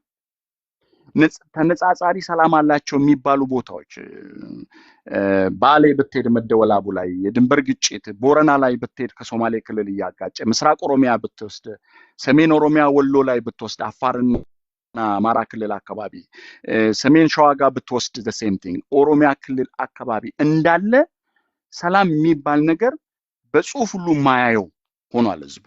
ለነገሩ የኢትዮጵያን አውድ ስታነሳ ተገላቢጦሽ ነው። ሰላም የሌላት የሰላም ሚኒስቴር ያላት ብቸኛው ሀገር ናት ኢትዮጵያ። ሰላም የሌላት የሰላም ኖቤል ተሸላሚ መሪ ያላት ሀገር ናት። ተገላቢጦሽ ነው። ስለዚህ የኦሮሚያ አውዳዊ ሁኔታን ካነሳ ያ ነው። በሌላ በኩል ደግሞ እኚህ ተያያዥነት ያላቸው ድንበር ዘለል ቅድም ያነሳቸው በዲፕሎማሲ ረገድ በጣም ፌለሪቲ አለ። በዲፕሎማሲው ረገድ ፌለሪቲ የሚያሳዩት ዛሬ ኢትዮጵያ ፕሮክሲ ዋርን የምታስተናግድ ሀገር አያል ሀገር ሆና ያለች ፖሊሲ የምጠቀሙት የዲፕሎማሲ ፖሊሲ የሰው ደጅ የሚያጠና አድርጎ ዛሬ እነ አረብ ኤሜሬት ፕሮክሲ ዋር አድርገው የኛ ልጆች ከአልቡርሃኒ ከሌላ ጎን እየተሰለፈ ሌላኛው ደግሞ ከፈጥኖ ደራሹ ኃይል ጎን እየተሰለፈ ህይወት እየከፈለ ነው ያለው ማለት ነው። ያን ደግሞ እንዲያደርግ አንኤምፕሎይመንት ኢኮኖሚው አልፏል። ልጆችን እየያዘ ሁለቱም ቦታ እየተደረገ ነው ያለው። ያ ደግሞ የውስጥ ችግርን ሳይፈቱ የተንጠራሩ የሌላ አገርን ፕሮክሲ ዋር እያካሄዱ አድርገዋል። የቀደም የተነሱት አሁን የሻቢያን የሌሎቹን ሻቢያ ደጅ እንዲጠና ተቃዋሚ የሚያደርገውም እኮ የውስጥ ችግርን መንግስት መፍታት ስላልቻለ ነው። ቁጭ ብሎ ከመፍታት የሌሎችን ፕሮክሲ ዋሮችን አስተናጋጅ የሆኑ ኦፖርቹኒቲዎችን ፈጥሮ ስርዓቱ ወደዛ እንዲገባ ተደርጓል። ስለዚህ ኦሮሚያ ክልል አካባቢ ያለው በጣም አሳዛኝ ሌሎች ማህበረሰቦች ደግሞ ባለጊዜ እያሉ እየፈረጁ ማህበረሰቡን ግን የኦሮሞ ጉያ ስር ተደብቆ ስርዓቱ ዋጋ እያስከፈለን ያለው። ስለ ኦነግ ያነሳኸው ኦነግ 1973 ተቋቁሞ ትግል እያደረገ ነው ምንድነው ምን የሚባለውን ኦነግ ሲጀምር የኦሮሞ ህዝብ ከኦነግ በፊት በተናጠል በቡድን ጥያቄ በዛች ሀገር ስላለው ትግል ጀምሯል። ኦነግ ከተደራጀ እንደ ኦነግ የኦሮሞ ነጻነት ትግል ተብሎ ተጀምሯል። እኚህ ሁሉ አውድ አላቸው። እስከ 91 የነበረው ከ91 2018 የነበረው ከ2000 እስካሁን 18 አሁን እስካለ ነው ድረስ በዚህ አውድ ውስጥ እኔ ዜሮ ታይምስ አላደርግም። የኦሮሞ ኦነግና የኦሮሞ ህዝብ ትግል መልስ ያገኛቸው ጥያቄዎች አሉ። ግን ፋንዳሜንታል የሆኑ ዛሬም ለምክክር ቀርቦ ማንም የሚሳለቅበት የድንበር ጉዳይ፣ የቋንቋ ጉዳይ፣ የራስን በራስ የማስተዳደር ጉዳይ፣ የራስን ኢኮኖሚ መጠቀም ጉዳይ ከዚህም በፊት አንተ ስታነሳ ብዙ ጊዜ የተቀለልን የምናነሳቸው አሉ። እነ ጫላና እነ ለሊሳ አምርተው እነማን ኤክስፖርት እንደሚያደርጉ ታውቃለህ። እንደዚህ አይነት ኤክስፕሎይቴሽኖች እንዳለ በኢንቨስትመንት ስም አረብ ኤሜሬቶች፣ ተርኮች የባሌን ሰፊ እርሻ መሬት ኦሮሞ የሚጠቀምበትን ማን እየተጠቀመ እንዳለ ታያለ። እነዚህ ሁሉ የኦሮሞ ጥያቄዎች ናቸው። እኒህ ፋንዳሜንታል ጥያቄዎች እስካሁን አልተመለሱም። ስለዚህ እኚህ የኦነግና የኦሮሞ ህዝብ ማታገያ ጥያቄዎች ናቸው። ሌሎች ጥያቄዎች ቅድም ወንድሞቼ እንዳነሱት ትግራይ ክልል፣ አማራ ክልል ያለው ኮመን የሆነ ስርዓቱ ያመጣው የፖሊሲ የማህበራዊ ጉዳይ የፖለቲካ ጉዳይ ጥያቄዎች እንዳሉ ሆነው እነሱም ማታገያ ሆነው ግን በተናጠል ይሄን ነው። ኦነግም ትግሉን በሰላማዊ መንገድ አደርጋለሁ ብሎ ያለው ኦነግም በትጥቅ ትግል የኦሮሚያን ጥያቄ መልሳለሁ ብሎ ህይወቱን እየሰዋ ያለ ኦላም የቀረኝ ጥያቄ አለኝ ብሎ እየታገለ ያላቸው ፋንዳሜንታል የሆኑ የኦሮሞ ጥያቄዎች አልተመለሱም ብሎ ነው። ስለዚህ እነዛ ጥያቄዎች አንድ የምጋራው ነገር አንተ ከምታነሳው ፐርስፔክቲቭ አሁን ባለን አውድ ቁጭ ብለን ጥያቄዎቹን መፍታት እንችል ነበረ። መንግስት ግን ቁጭ ብሎ ጥያቄን የመፍታት ፍላጎት የለውም። ንጉስ ከሞተ ኦኬ፣ ንጉስ ከሞተ ጦርነት አበቃ ይባላል። ለዚህ አይደል ኃይለ ሥላሴ ወደ እንግሊዝ የሄዱት? የኦላ መሪዎች አገሪቱ አየር ክልል መንግስት የሚቆጣጠርበት አየር ክልል ውስጥ ሪስክ ወስደው ታንዛኒያ ድረስ ሄደዋል። ስለዚህ የሰላም ፍላጎት አላቸው ማለት ነው። መንግስት የሰላም ፍላጎት ስለሌለው ያ ጥያቄ እኔ ጦርነት ውስጥ ሳይገባ መሳሪያ ሳናነሳ ቁጭ ብለን መፍታት የምንችለውን መሳሪያም እንዲነሳ እያደረገ ያለው መንግስት ለሰላም ፍላጎትና ዊሊንግ አለመኖሩ ነው ብዬ ነው የማነሳው። ቴንክ ዩ ራጅ። ወደ ጀዋር ልምጣ እስኪ። የኦሮሚያን ክልል ሁኔታ እንዴት ትገልጸዋለህ? ራጅ በደንብ አስቀምጦታል። ግን ለሚ ፕሌይ ዴቪልስ አድቮኬት አይ ቲንክ ሁለት ነገር ወሳኝ ነው ከኦሮሞ ወጣቶች አንጻር ከኢመርጂን አመራር አንጻር። የኦሮሞ ፖዚሽን በኢትዮጵያ ፖለቲካ ውስጥ ከዛሬ 8 ዓመት በፊት ከነበረው ውስጥ አይደለም ያለው። አሁን የኦሮሞ ክላስ በሁለት ነው ያለው፣ ሀፍስ እንደ ሀፍኖት። ከኦሮሞ ውስጥ ስልጣን የያዘ ቡድን አለ። ያ ስልጣን የያዘ ቡድን ኦሮሞንም ሌላውንም ማህበረሰብ እየበዘበዘ እየዘረፈ እየገደለ ያለ ነው። ስለዚህ ኦሮሞ ሁለት ተቃራኒ ግን ተሸክሟቸው የሚሄድ በርደኖች መተውበታል። አንዱ ይገደላል፣ እንደውም ግድያውና ዘረፋው ከዚህ በፊት ከነበረው የባሰ ሆኖበታል። ሁለተኛው ደግሞ በሱ ስም ብዝበዛና ግድያ ሲካሄድ ነው። ጠያቂም ነው ተጠያቂም ሆነ። በአንድ ወገን መብቱን እየጠየቀ ነው፣ ከዚህ በፊት የነበሩ የብሔር ጥያቄዎች ብቻ ሳይሆን እንደ ግለሰብም ራሱ የህልውና ጥያቄዎች፣ የሰላም ጥያቄዎች፣ የዳቦ ጥያቄዎች፣ ቤዚክ የሰርቫይቫል ጥያቄዎች መጥተውበታል። በሌላ ወገን ግን የእሱን ቋንቋ የሚናገሩና በሱ ስም የሚብሉ ጉጀሌዎች ስልጣን ስለያዙ ሌላው ማህበረሰብ ደግሞ አሁን እንደውም ትንሽ ባለፉት ዓመታት ትንሽ እየተሻለ መጣ እንጂ ብለም የሚደረግበት ሁኔታ አለ ማለት ነው። ተጎጂም ነው ተከሳሽም ነው። እኔም ሆንኩ ራጂም ሆን ሌሎች የኦሮሞ ወጣቶች መቀበል ያለብን መንግስትን እየጠየቅን ሌላው ማህበረሰብ ደግሞ እንዲረዳን ማድረግ፣ ትግላችንን ደግሞ ከሌላ ማህበረሰብ ጋር ማቆራኘት ግዴታ ነው። ከድንበር ዘለል ብሔር ድንበር ዘለል የሆነ የትግል ስትራቴጂ እና የትግል ትርክት ማምጣት አስፈላጊ ነው። አማራ ክልል እየሆነ ያለው፣ ትግራይ ክልል እየሆነ ያለው፣ ሌላው ክልል ያለውን ነገር ዝም ብለን ልናየው የሚገባን ነገር አይደለም። ቀረብ ብለን ማየቱ አስፈላጊ ነው። ትራጀዲ ለኦሮሞ በነገራችን ላይ ሌሎች ወንድሞቻችንን ልትረዱን የሚገባው ኢስ ትራጂክ። ባለፉት 8 ዓመታት አሁን በብዙ ጊዜ በኦሮሚያ ስለምጽፈው ትንግርቱ እንኳን ታነባለ፣ ሌሎቹ ላታነቡት ይችላላችሁ እንጂ ባለፉት 3-4 ወራት እያወጣሁት ያለው ጉድ እኔን ራሱ ሊያሳብረኝ ደርሷል። ኢንክሬዲብል አይ ኩድን ብሊቭ ኦሮሚያ ውስጥ ኦሮሞ ነኝ ብሎ ስልጣን በያዘ ኃይል የደረሰው በደል ከዛ በፊት በነበሩት አገዛዞች የደረሰ አይደለም። ግድያው ብቻ ሳይሆን ያገዳደሉ ዘይቤ፣ ዘረፋው ቄሮ አምጾ ኢህአዴግን እጅን የተመዘዘው እኮ መሬት ሊቀራመቱ ነው ብሎ ነው። አሁን ክልሉ ሙሉ በሙሉ መንግስታዊና ኢ መንግስታዊ ሆኑ። በኢህአዴግ ዘመን እኮ በደርግ ዘመን መንግስታዊ በደል ነበረ፣ መንግስታዊ ዘረፋ ነበረ። አሁን የመንግስት ዩኒፎርም የለበሰውም ይዘርፋል፣ ይገላል። በመንግስት ስር የተጠለለ የማፊያ ቡድንም ይዘርፋል፣ ይገላል። ሌሎች ወንድሞቻችን መረዳት የሚገባችሁ አሁን ኦሮሞ ከዚህ በፊት ኤክስፒሪየንስ ያላደረገውን እየተቀጠቀጠ ሲቀጠቀጥም ጩኸቱን ሊሰማ የማይችልበት ምክንያቱም በሱ ስም ሌላ በደል እየተደረገ መሆኑን ሌላው ማህበረሰብ እንዲረዳ ከፍተኛ ስራ ያስፈልጋል።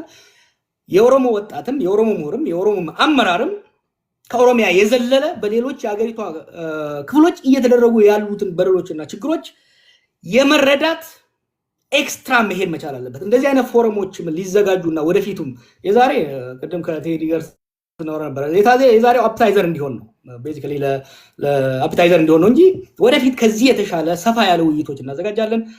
ራጂ ቅድም ብሏል፣ የብልጽግና ሰዎች መጋበዝ አለባቸው። አብሶሉትሊ ተጋብዘዋልም። እኔ አይደለም በነገራችን ላይ ብዙዎቻችሁን የጋበዛችሁት፣ እዚሁ ያው ቲክቶክን በደንብ ስለማላውቀው እዚህ ላይ ጥሩ የሆኑ የተለያየ አመለካከት ሊኖራቸው የሚችሉ ከተለያየ የፖለቲካና የማህበረሰብ ክፍል እንዲመጡ ነው የተጠየኳቸው። የጋበዟቸውን ነግረውኛል። አንዳንዶቹ እዚህ ብሔራዊ ውይይቱ ላይ የተሳተፉ ስለሆነ መምጣት አልቻሉም። ወደፊት ግን አብሶሉትሊ መምጣት አለባቸው። የገባንበት ሀገራዊ ችግር በሀገራዊ ውይይትና በጥልቅ ድርድርና ክርክር ብቻ ነው የሚፈታው። መምጣት አለባቸው። ለሚቀጥሉት ተራ ሰጣለሁ። ያው ሰዓቱንም ገፋ ገፋ እያደረግ ነው ለተመልካችም እድል እንዲሰጥ። ቴንክ ዩ።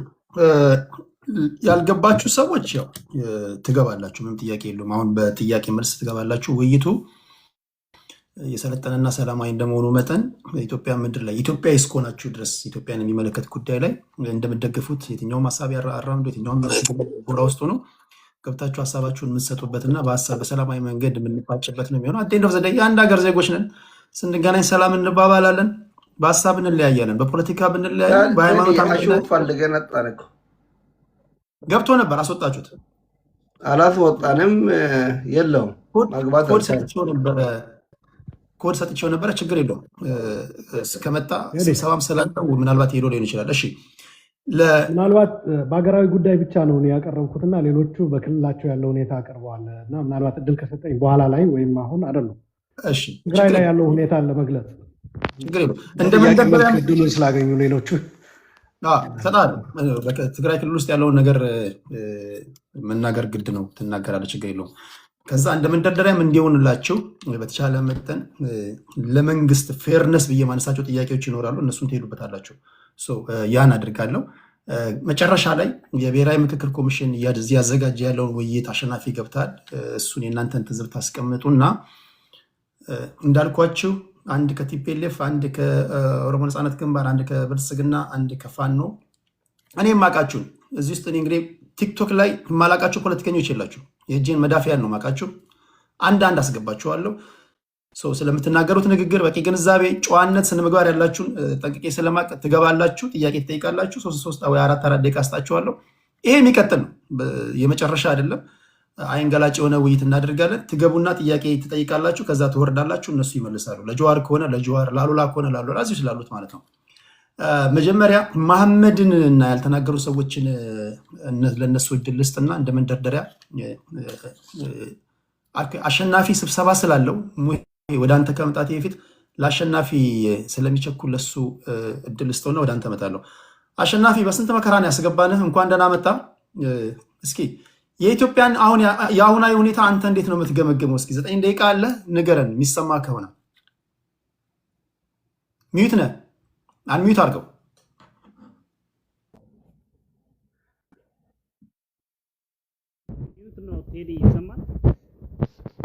አሁን ይሰማል።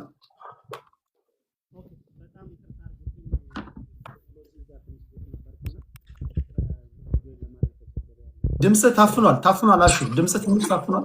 ኤርፒስ አሁን ይሰማል በደንብ። ኦኬ ታንክ ዩ ቬሪ ማች። በጣም አመሰግናለሁ ስለዚህ እድል። ይሄ የቲክቶክ ውይይት እጅግ በጣም ጠቃሚ ነው። በጣም በርካታ ኃይሎች እዚህ ጋር አሉ።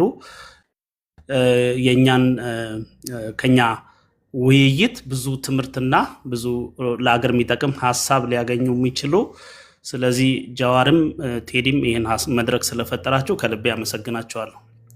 ሌሎችም ጓደኞቼ ሰላም እላቸዋለሁ። እንግዲህ በጣም በሰፊው ነበረ በጉጉት ስጠብቅ የነበረው፣ ግን በቴክኖሎጂ ምክንያት አሁን መጥቻለሁ። ዛስ ፋይን። ጥቂት ነገሮችን ሀሳቤን ልግለጽ። ምናልባት ሰዓት ከገፋው ቴዲ ልትይዘኝ ትችላለህ። እኔ የኢትዮጵያ አጠቃላይ ሁኔታ አሁን በሚገባ ኢንፈሳይዝ የማድረግ ጉዳይ ላይ ነው። ብዙዎቻችን አሁን ኮንቴምፖራሪ ኢሹዎች እናውቃቸዋለን፣ እንረዳለን። ግን ምን ያህል ኢንፈሳይዝ እንሰጣለን ነው፣ ምን ያህል ዋጋና ትኩረት እንሰጣለን የሚለውን ነገር ላይ በደንብ ግልጽ ብንሆን መልካም ይመስለኛል። ለምሳሌ ኢትዮጵያ ውስጥ እየሆነ ያለውና መንግስት እየገለጸ ያለው ነገር ምንድን ነው? እርስ በርስ የሚጣጣም ነው ወይስ የሚጣረስ ነው? ይሄ በጣም ትልቅ ነጥብ ይመስለኛል። አደግን ተመነደግን በሁሉም መስክ ኢትዮጵያ በልዩ ሁኔታ እየመጠቀች እንደሆነ ይነግሩናል።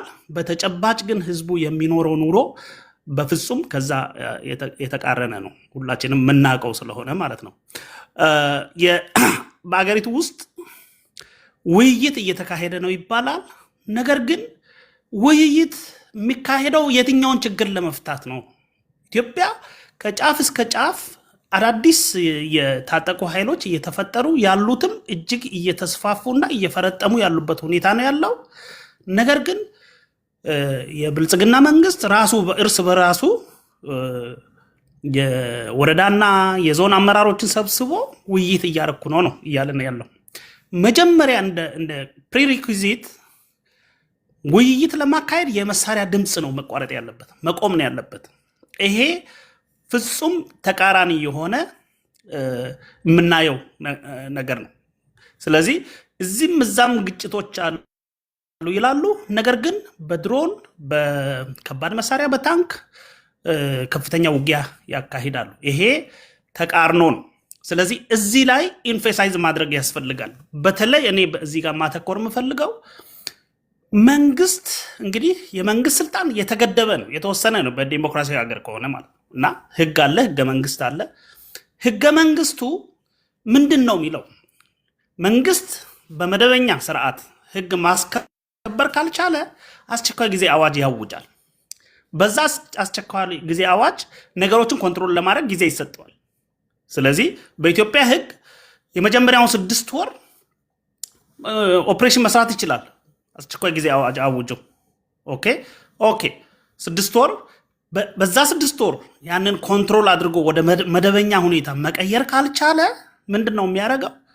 ሌላ ተጨማሪ 4 ወር ማራዘም ይችላል ይላል። ይህ ህግ ነው። በአማራ ክልልም በኦሮሚያ ክልል እየተካሄዱ ያሉ ጦርነቶች ለአመታት ናቸው። ስለዚህ አጌንስት ሎው ኦፍ ዘ ላንድ ማለት ነው። ከኢትዮጵያ ህግ ለመንግስት ከሚሰጠው ስልጣን በላይ ነው። መንግስት ኤክሰሲቭ የሆነ ፓወር እየተጠቀመ ነው። አንድ ሁለተኛ አመራር እየሰጡ ዜጎችን የሚገሉ ሰዎች ተጠያቂ መሆን አለባቸው። ተጠያቂዎች ናቸው። ለምን? ባልተሰጠ ህግ ነው ሰውን ጦርነት እያካሄዱ ያሉት። ባልተሰጠ ህግ ነው። በቃ አስቸኳይ ጊዜ አዋጅ አለ ብሎ በዛ ጊዜ ውስጥ ጦርነት ቢያካሂዱ እንኳን ሳምሃው የተወሰነ ተቀባይነት አለው። ነገር ግን ምንም ህግ ሳይኖር ነው ጦርነት እያካሄዱ ያሉት ማለት ነው። አስቸኳይ ጊዜ አዋጁም ኤክስፓየር አድርጎ ዲተሪዮሬት እያደረገ እየሰፋ ነው የመጣው።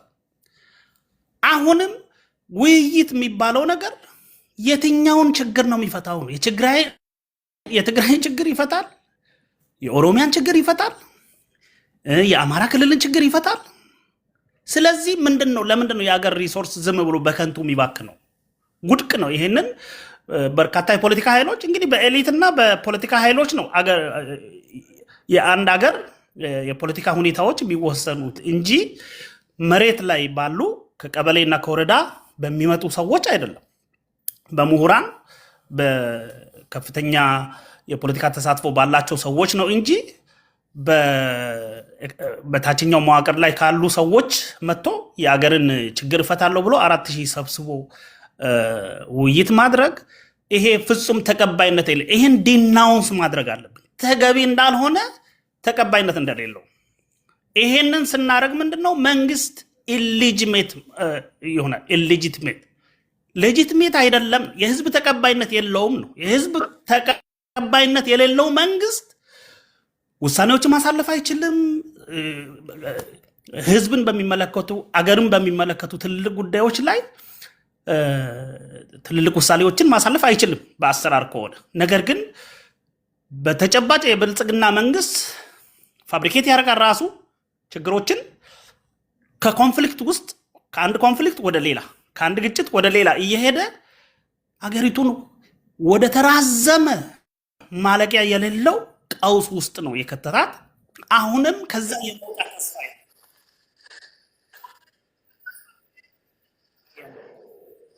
ምንድን ነው? በተቻለ መጠን በሁሉም አካባቢ እቺ አሁን የመጨረሻ የመፍጨርጨሪያው ይሄ የብሔራዊ ምክክር በሚለው ሰበብ አሁን ቅርብ ጊዜ የሚሰሙ መረጃዎች ምንድን ነው?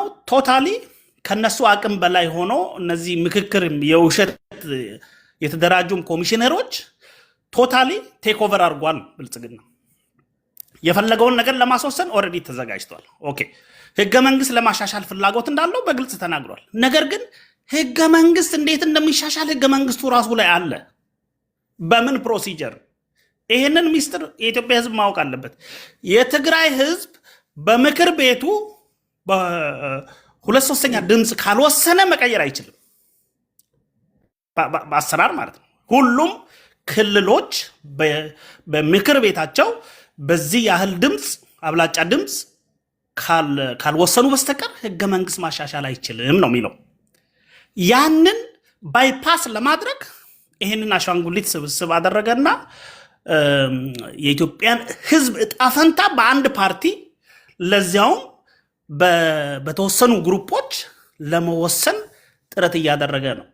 ይሄንን ዲናውንስ ማድረግ አለብን። ይሄ ተቀባይነት እንደሌለው በስፋት አድቮኬት ማድረግ ያስፈልጋል።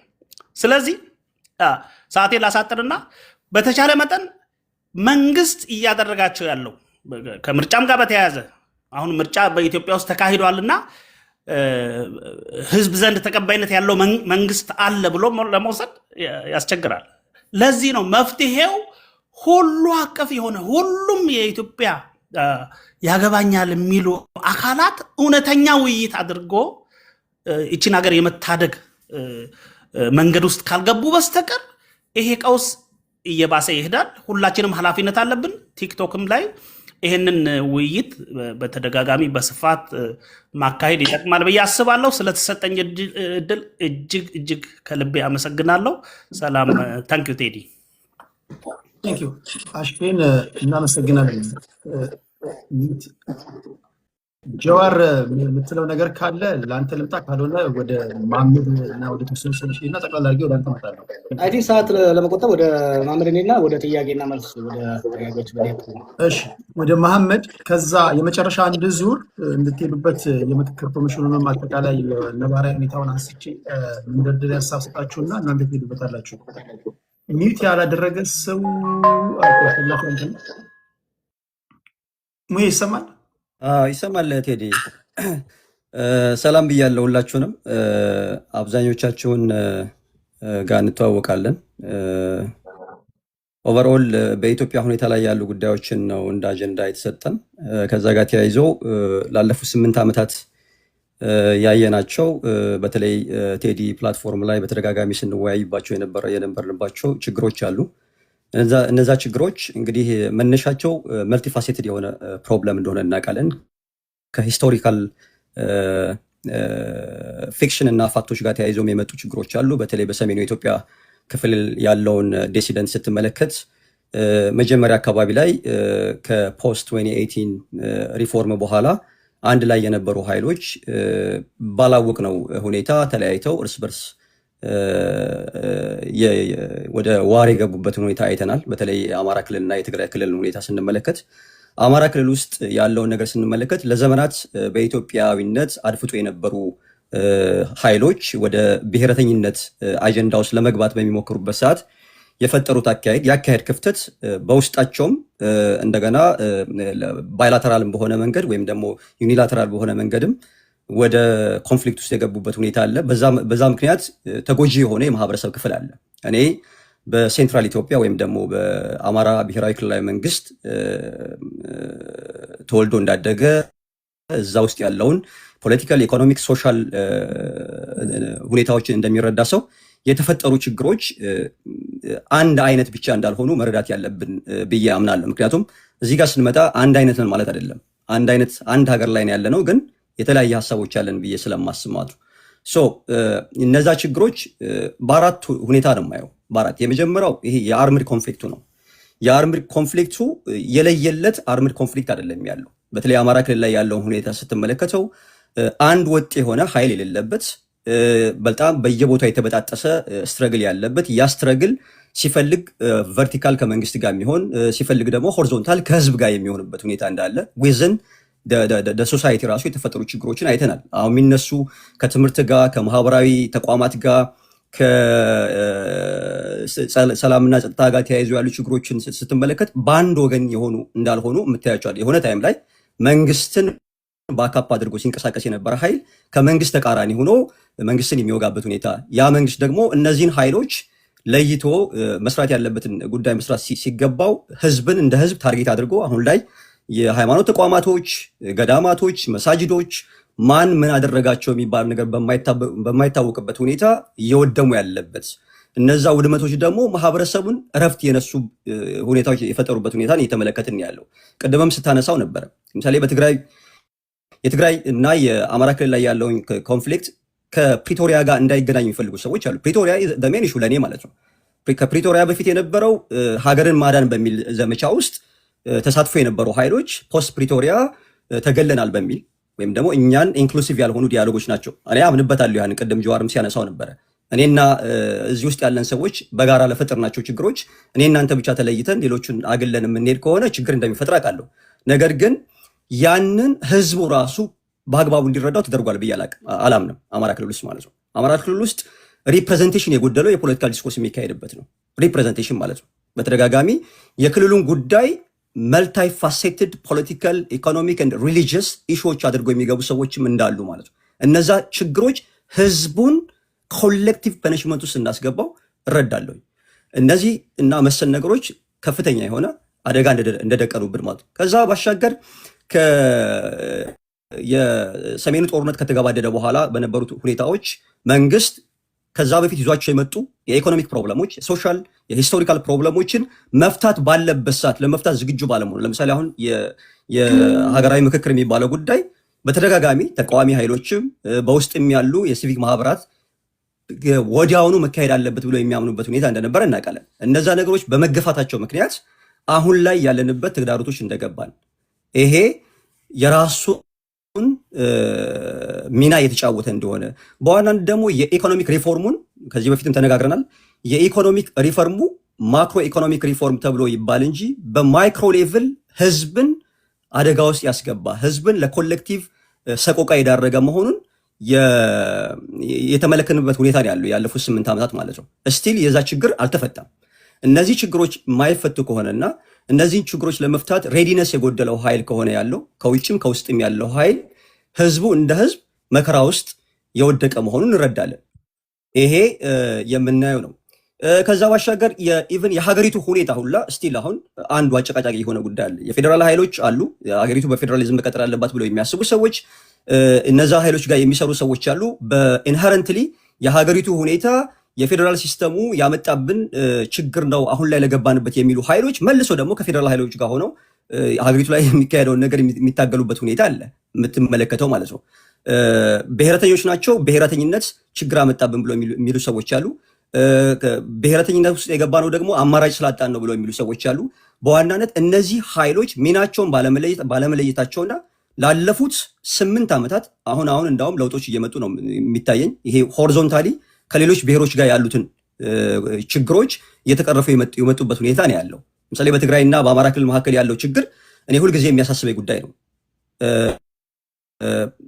ሜን ፕሮብለም ነው ብዬ ስለማስብ ኮንቴስትድ የሆኑ ኤራዎች አሉ። አሉላና ትንግርቱ አሉላ እንደ ትግራዋይነቱ ትንግርቱ አማራ ነኝ ብሎ ነው የሚያምነው። እንደ አማራነቱ በጎናቸው የሚያስቀምጣቸው ጉዳይ እኔን ይጎዳኛል ብዬ አስባለሁ። እዛ ቦታ ላይ ተወልዶ እንዳደገ የዛ ክልል ነዋሪ እንደሆነ፣ ምክንያቱም የክልሉ የስርዓት አወቃቀር ከቴሪቶሪያል ባሻገር ሂስቶሪካል ፊክሽን እና ፋክቶችን ይዞ የመጣ ስለሆነ ማለት ነው። እነዛ ችግሮች አሁን ላይ ላለንበት ተግዳሮት አንዱ ፕሮብለም ነው ብዬ ስለማስብ ማለት ነው። እነዛም ባልፈታንበት ሁኔታ እኔና አሉላ እኔና ትንግርቱ በኢትዮጵያ ነባራዊ ሁኔታ ላይ ልናወራ የምንችልበት ጉዳይ ለእኔና ለሶስታችን በመድረክ ደረጃ ላይ ያስቀምጠን ይችላል። ግን ሶስታችንን ለሚመለከቱ ሰዎችና መሬት ላይ ላሉ ሰዎች ግን ቅዠት የሚመስላቸው ሁኔታ አለ። በምን ሁኔታ ነው የሚስማሙት? ለምሳሌ እኔ ወሎ ተወልዶ እንዳደገ የወሎ አይዴንቲቲ እንዳለው ሰው ወሎ አይዴንቲቲ ነው ብሎ እንደሚያምን ሰው ወሎ አካባቢ ላይ ባለፉት 40 ዓመታት ሲደረጉ የነበሩ ነገሮችን አልቀበልም። ለነዛ ችግሮች ፕሮብለሙ ማን ነው ብዬ ሳስብ አሁን ላይ ተገፍተናል ብሎ የሚሉ ኃይሎችም ዋናዎቹ ናቸው ብዬ ስለማስብ ማለት ነው። እነዚህን ነገሮች መፍታት የማንችል ከሆነ የሀገሪቱ ችግር ይቀረፋል ብዬ አላስብም። ያንን ደግሞ በዋናነት ከፍተኛ አደጋ እየጋረጠበት ያለው የስርዓቱን እየመራው ያለው የብልጽግና መንግስት ነው። የብልጽግና መንግስት ውል የለየለት ስራ እየሰራ ነው ብዬ አላምንም። ውል የለየለት ስራ የማይሰራ መንግስት ባለበት ውስጥ ሆሪዞንታል ያሉ ፕሮብለሞች ይፈታሉ ብዬ ስለማላስብ ሀገሪቱ ሁሉን አካታች የሆነ ሰላማዊነቱን የጠበቀ ምክክሮች፣ ንግግሮች ያስፈልጋቸዋል ብዬ አምናለሁኝ። አሁን የሚደረጉ ነገሮች አሉ፣ ቅድም እንዳነሳው እነዛ ነገሮች ግን ሪፕሬዘንቴሽን ጉለት አለባቸው ብሎ ከሚያምኑት ነኝ። ሂደቱ ጥሩ ነው። ሂደቱን እኔ አላጣጥልም።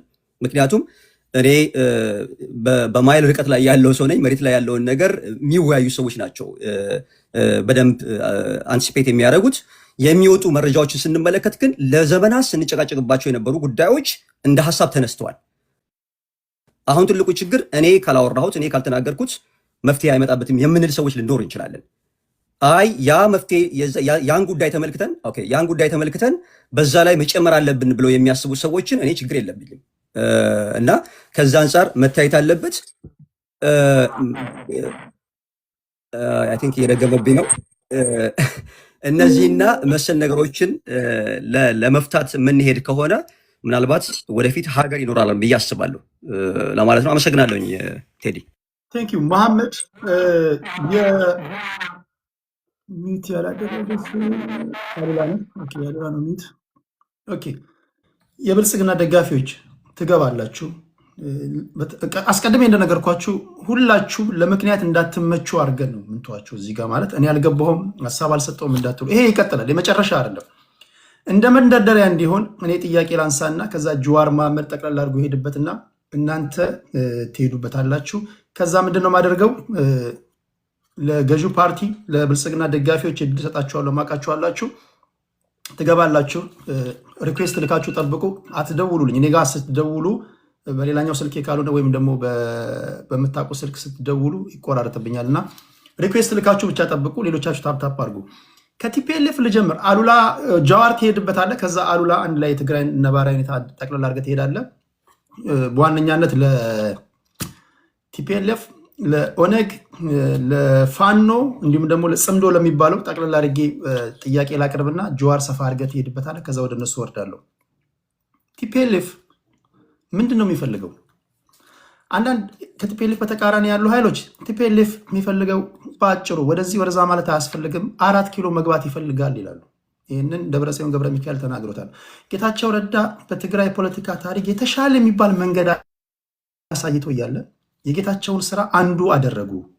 በተለይ የተቃዋሚ ፓርቲዎች ገብተው ስልጣን እንዲይዙ፣ ሀሳብ ነፃነት እንዲሸራሸር ሙከራ አድርጎ ነበር የሚሉ ወገኖች አሉ።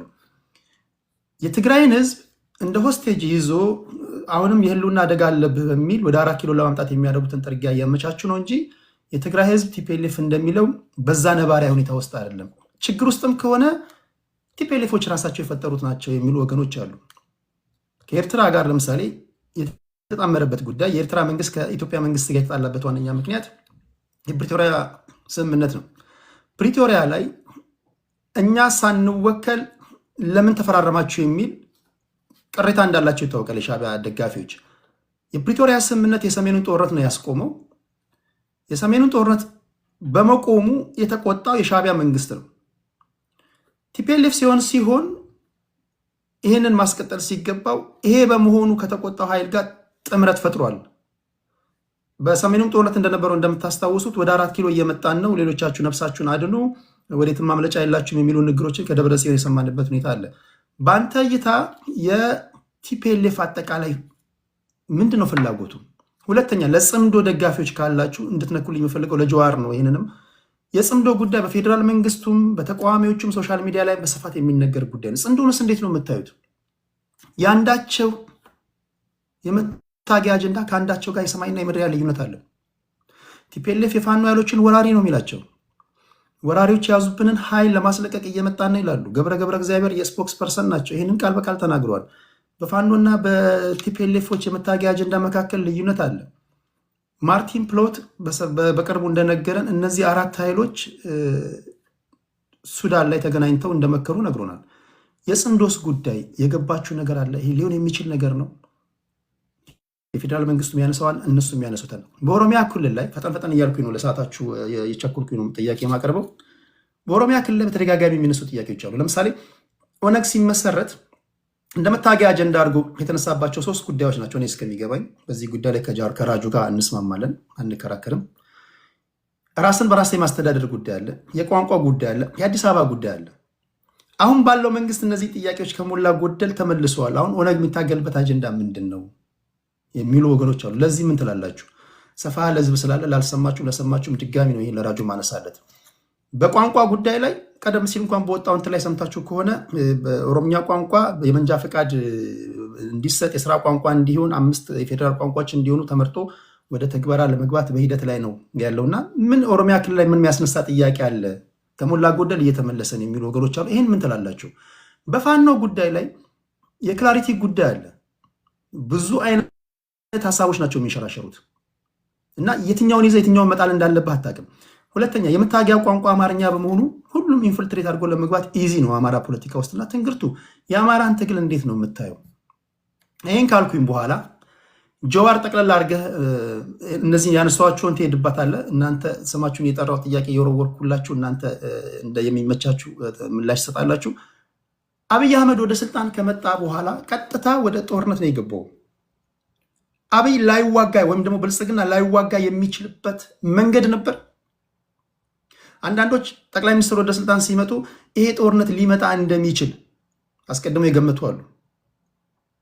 በሌላ አባባል በግልጽ ለመናገር ያህል አብይ አህመድ ኃይለማርያም ደሳለኝ ይሆናል ተብሎ የተጠበቀ ሰው ነው። ኃይለማርያም ደሳለኝ ስላልሆነላቸው እንደተጠበቀ ወደ ጦርነት ገብቷል። አብይ አህመድ ከቲፒኤልኤፍ ጋር ላይዋጋ ወይም ደግሞ ጦርነቱ ውስጥ ላይገባ የሚችልበት መንገድ የለም። ይዋጋ ነበር። ጦርነቱ ኢንቪተብል ነው የሚሉ አሉና ይህን ሰብሰብ አድርጋችሁ ትሄዳላችሁ።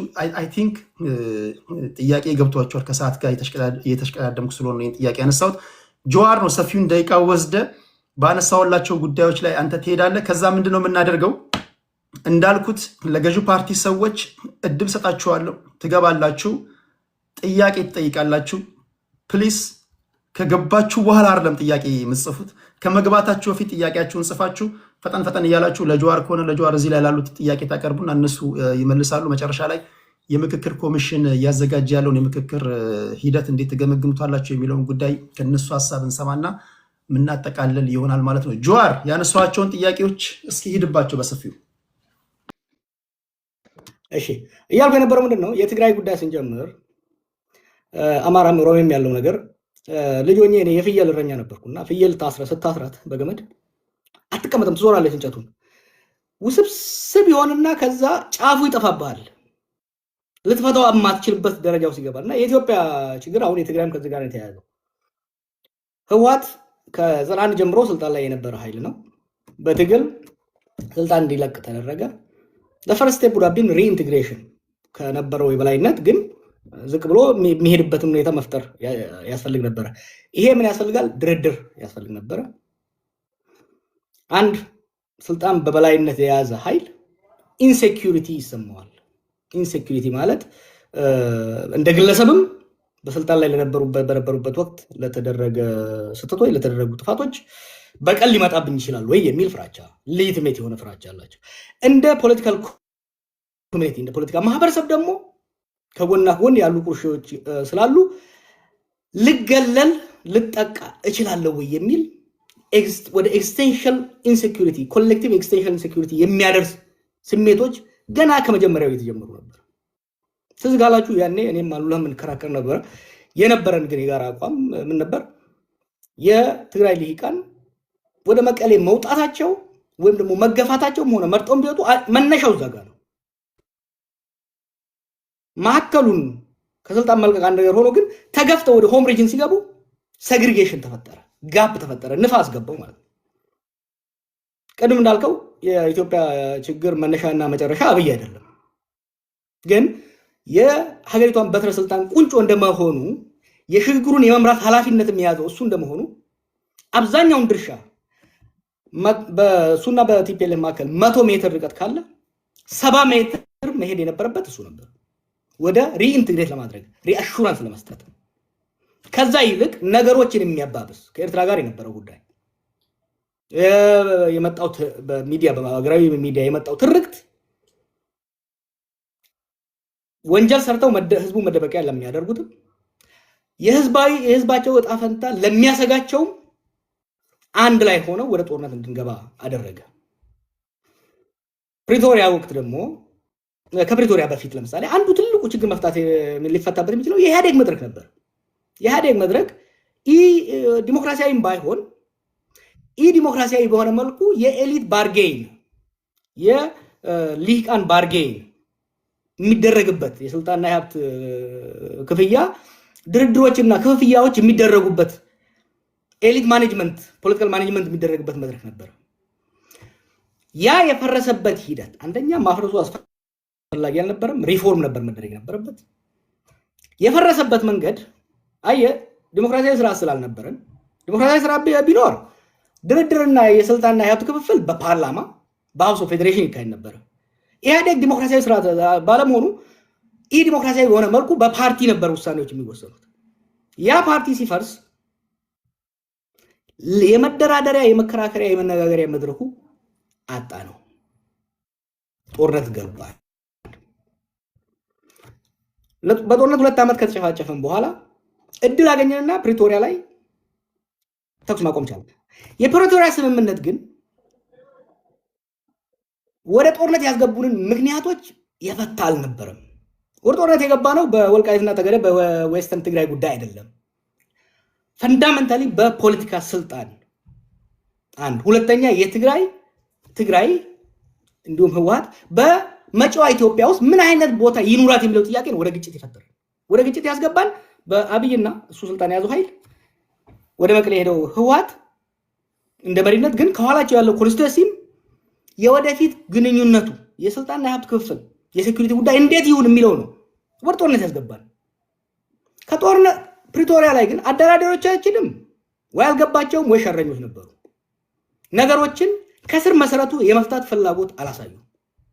ይሄን ምለው ቀጥታ ተሳታፊ የነበርኩ ሲያደራድሩ የነበሩትም ተደራዳሪ የነበሩትም ሰዎች ሰማቃቸው የፖለቲካ ኢሹዎችን ወደ ጦርነት ያስገቡን መንስኤዎችን ወደ ጎን ያገለለ ነበር።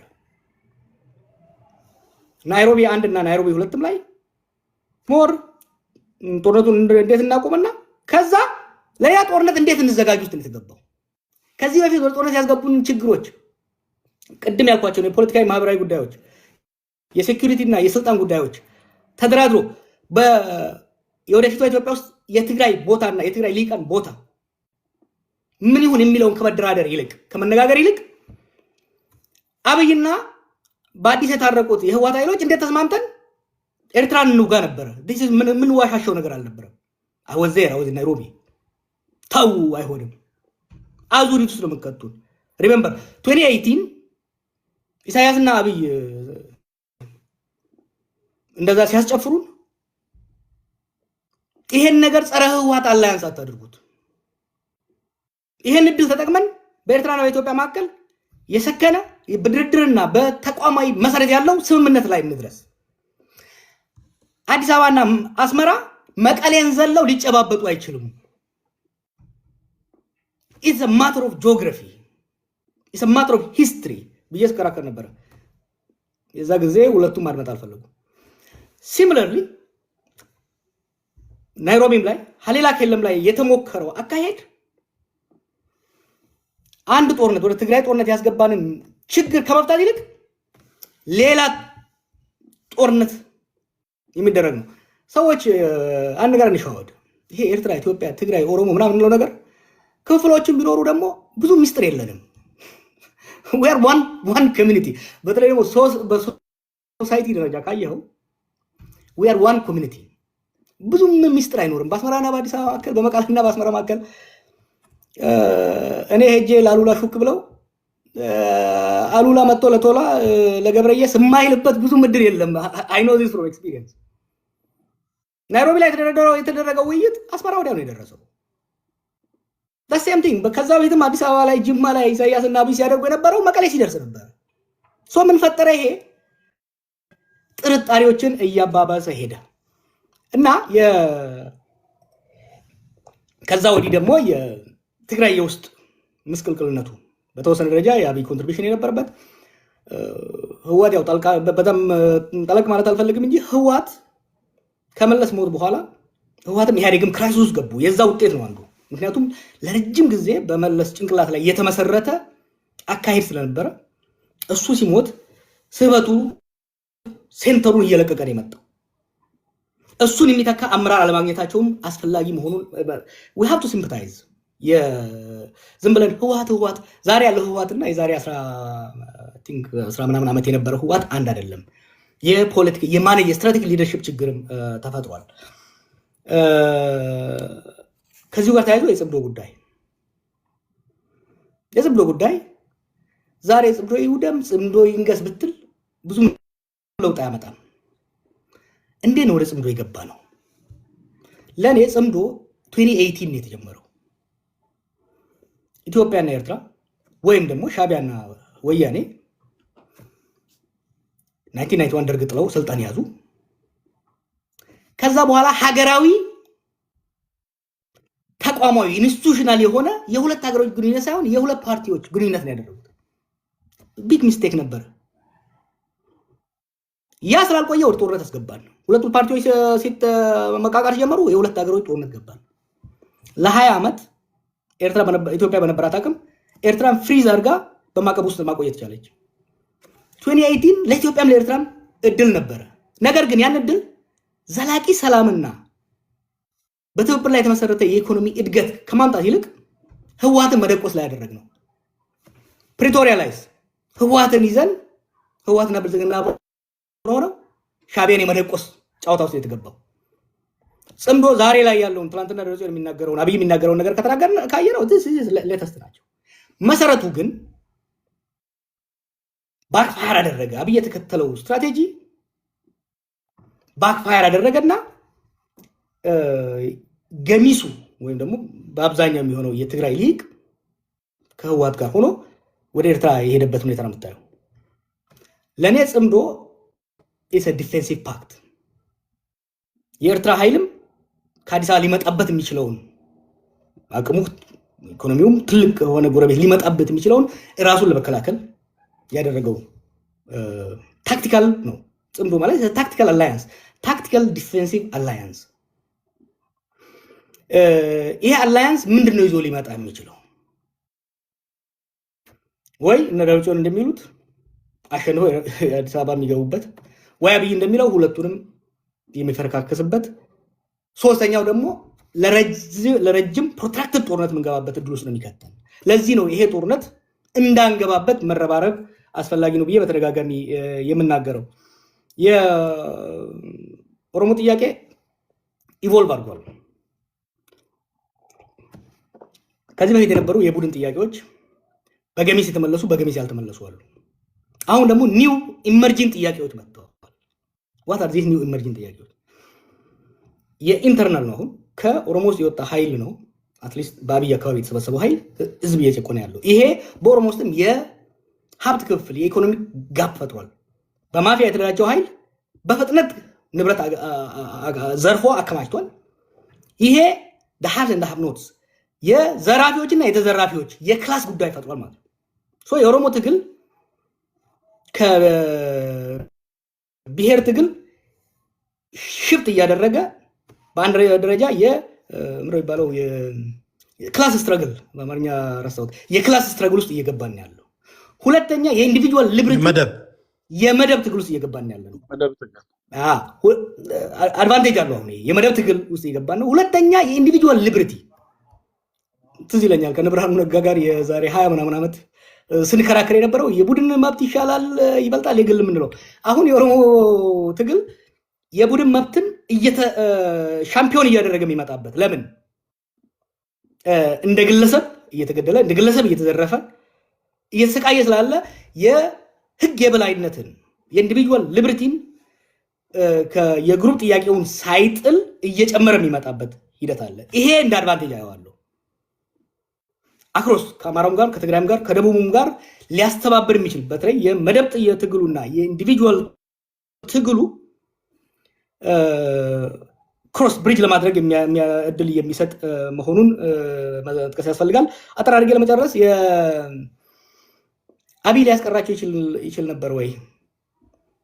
አጌን የእሱ ተቃዋሚም ቢሆን የሀገሪቷን ችግሮች በሙሉ እሱ ብቻውን ፈጠረ ማለት ፌር አይደለም። ግን የመፍትሄ ቁልፉንም ትልቁን ፕሮባብሊ 70% በሱ እጅ ነበር። እንደዛው ለችግሩን ኮንትሪቢዩት ያደረገው ትልቁን በርደን ኢዝም ባክ ስቶፕስ ዊዝ ሚ አይደለም የሚለው ኦባማ ትልቁን ነገር ማድረግ የቻለው። አብይ ሲመጣ ኃይለ ማርያም ይሆናል ብለው ጠብቀው ነበረ። ሌትስ ቢ ፌር፣ እኔ አወዝ ዜር ይሄ ነገር ሲፈጠር አትሳሳቱ። ህወሓቶች እኔ ስታገልባቸው ነበረው። ህወሓቶች መጨረሻ ላይ ሰው እንደሚለው እኮ ሙሉ በሙሉ ተሸንፈው ሳይሆን ባንኩም ታንኩም እንዳላቸው ነው። ከዚህ በላይ መሄድ ለትግራይ ህዝብም ለኢትዮጵያም አይጠቅምም የሚለው ላይ ተስማምተን ነው ማዕከላዊ ስልጣን የለቀቁት። አብይም ብቻ ሳይሆን ከኦሮሞ ሊመጣ የሚችልን ኃይል የመረጧቸው ሰዎች ነበሩ እኮ ኃይለማርያም እንዲሆኑላቸው። እነሱ ሪጀክት ስናደርግ ኢት ዋዝ ክሊር የሚመጣው ሰው ኃይለማርያም ሊሆን እንደማይችል አምነው ነው። ፕሮባብሊ ከጌታቸው አሰፋ ፋክሽን ውጭ ያለው እነ ሳሞራ እነ ስዩም እና አባይ ተቀብለውት ነው ስልጣን የለቀቁት። ኃይለማርያም ይሆናል የሚል እንደዛ እናስቀጥላለን የሚለው ተስፋ በ2017 መጨረሻ አካባቢ ላይ የህወሓት የ45 ቀን ስብሰባ በኋላ ይሄ ግምገማ አልነበረም። እንዲሆንም አልተፈለገም። ከኦሮሞም ከአማራም ከደቡብም እሱ ፓፔት እንዲሆን ይፈልግ አልነበረም። ከትግራይም ይልቅ ይፈልገ አልነበረም። ወደ ጦርነት ያስገባው አብይን ፓፔት የማድረግ ጉዳይ ሳይሆን የኢንሴኪዩሪቲ ጉዳይ። ሪአሹራንስ ያስፈልገው ነበረ። በስልጣን ላይ ለረጅም ጊዜ የነበረ ኃይል ስልጣን ሲለቅ በግለሰብ በቀል እንዳይመጣበት እንደ ማህበረሰብም ችግር እንዳይመጣበት ሴንተሩን ከተቆጣጠረው ኃይል ሪአሹራንስ ያስፈልገው ነበረ። አንድ ይሄን ማድረስ አልቻለም። ይሄን ብቻ ሳይሆን በኦሮሚያ ውስጥም ያለውን በአማራ ውስጥም ያለውን ሁኔታ ማኔጅ ማድረግ የሚያስችል ሁኔታ አልተፈጠረም። አንድ ብቻ መሐመድ ያለው ላይ ኮሜንት ላደርግ። እዛ ላይ አንድ መስማት የምፈልገው ነገር ስላለ ሽፈራው ቢሆን እንዲህ ሊሆን ይችል ነበር። እጩ ነበሩ። ደብረጽዮን አለ፣ ደመቀ አለ፣ ሽፈራው ሽጉጤ ያለ አብይ ናቸው አይደል የነበሩት መጨረሻው ላይ። ሌትስ ሴይ ሽፈራው ሽጉጤ ቢሆን በአብይ አህመድ ቦታ አሁን የሆነው ነገር ይሆናል ብለህ ታስባለህ? ሊሆን የሚችልበት እድል አልነበረም። ሪያሊስቲክ ሆነን እንነጋገር። የዛን ጊዜ የፖለቲካ ፕሬሸሩን በግንባር ቀደም እየመራ ያለው የኦሮሞ ኃይል ነበር። ከኦሮሞ ጀልባ ደግሞ የነበረው የአማራ ኃይል ነበር። የኛ ታክቲካል ቾይስ ከኢህአዴግ ውስጥ ሁለቱን ትልልቁን ብሎክ የማንቀሳቀስ ስራ ነበር። ሽፈራው የመሆን እድሉ አልነበረም። ነገር ግን ሽፈራ በሁለቱ ብሎክ ቢደገፍ ኖሮ የተሻለ ሊሰራ የሚችልበት እድል ነበረ። ግን ሽፈራው የመሆን እድል ሃይፖቴቲካል ነው አንተ የጠየቀኝ። ግን ያ ሃይፖቴቲካል የመሆን እድሉ በጣም ጠባብ ነበረ። ሽፈራውን ህወሓት ቢያስቀምጠው በሳምንቱ ይጣል ነበር። አባዱላን እኮ ፈልጎ ነበር ህወሓት። አባዱላን ቢያስቀምጠው በማግስቱ ይገለበጥ ነበር። የነበረው የለውጥ እንትን አስቸጋሪ ነበር የሚሆነው። ቴዲ ሶሪ፣ የመጨረሻው ታዲያ አብይ አልቆረጠም ያለው ለምንድን ነው? አብይ አስቸጋሪ ሆኖ ለምንድን ነው? አንዱ የመጽሐፍ ውስጥ ጽፌው ላይ ተሆነ ጁኒየር ሚሊተሪ ኦፊሰሮች በተለይ ደግሞ ፍሮንት ላይን ቲም ያልመሩ የውጊያ ያልመሩ ሲኒየር ያልሆኑ ሰዎች ሲመጡ የሚኖራቸው ሚሊተንት ማይንድ ነው። በጦርነት ያልተገራ የሚሊተንት ማይንድ አለ። ገና ተዝጋለ ተቃውሞው ነበር። ያስቀመጥኳቸው ክራይቴሪያዎች ነበሩ። የሱ ፐርሰናሊቲ፣ የልምድ እጥረት እና የነበረው አምቢሽን ኦቶሪቴሪያን የሆነ ሃይሊ ሴንትራላይዝድ የሆነ ቤዚካሊ የኢህአዴግን የአንድ ፓርቲ አገዛዝ አውራ ፓርቲ አገዛዝ በአውራ ግለሰብ አገዛዝ ነው መተካት የፈለገው። 2018 ላይ ግን በታሪክ እየተጫኑት ሂስቶሪካል ፎርስስ የምንላቸው 9 ነገሮች አሉ። እነዛ ተደራብረው 9ኙም የተሟሉበት ሂስቶሪካል ፎርስ የምንለው የዩዝ በልጅ የወጣቶች በቁጥር መብዛት፣ የብሔረተኝነት መጋነል፣ የኢኮኖሚ ችግሮች፣ እንደዚህ የዓለም አቀፍ ሁኔታዎች አንድ ላይ ተደምረው የስቴቱ ካፓሲቲ የተመናመነበት ጊዜ ስለነበረና የህዝብ አቅም ደግሞ የተጠናከረበት ወቅት ስለሆነ አይደለም የግለሰብ አምባገነን የአንድን ፓርቲ የበላይነት ወደ አንድ ግለሰብ የመቀየር ይቅርና ያንን የአንድ ፓርቲ የበላይነት የኢህአዴግን የበላይነት እንኳን ኢንታክት አድርገህ ለማስቀጠል በጣም ከባድ ነበር። ያን ስትሞክረው ሁለት ኃይሎች ተጋጩ ማለት ነው። የአብይ አምቢሽን የፖለቲካ ኃይሎቹ አምቢሽን ሲጋጭ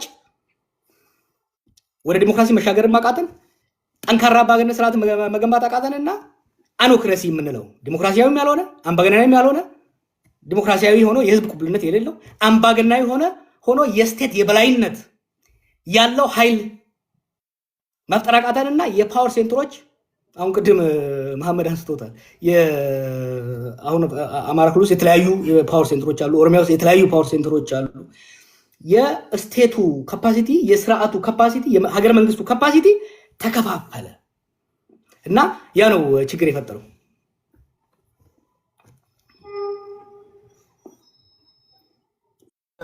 ጨርሳል ጀዋር? ጨርሻለሁ። አይ ቲንክ ለጠያቂዎች እድል እየሰጠን ሰዓትም እየሄደ ስለሆነ እንደዛ ከዛ ለእናንተ እድል ስጣችሁ። ቴንኪው አሉላን ከልብ እናመሰግናለን።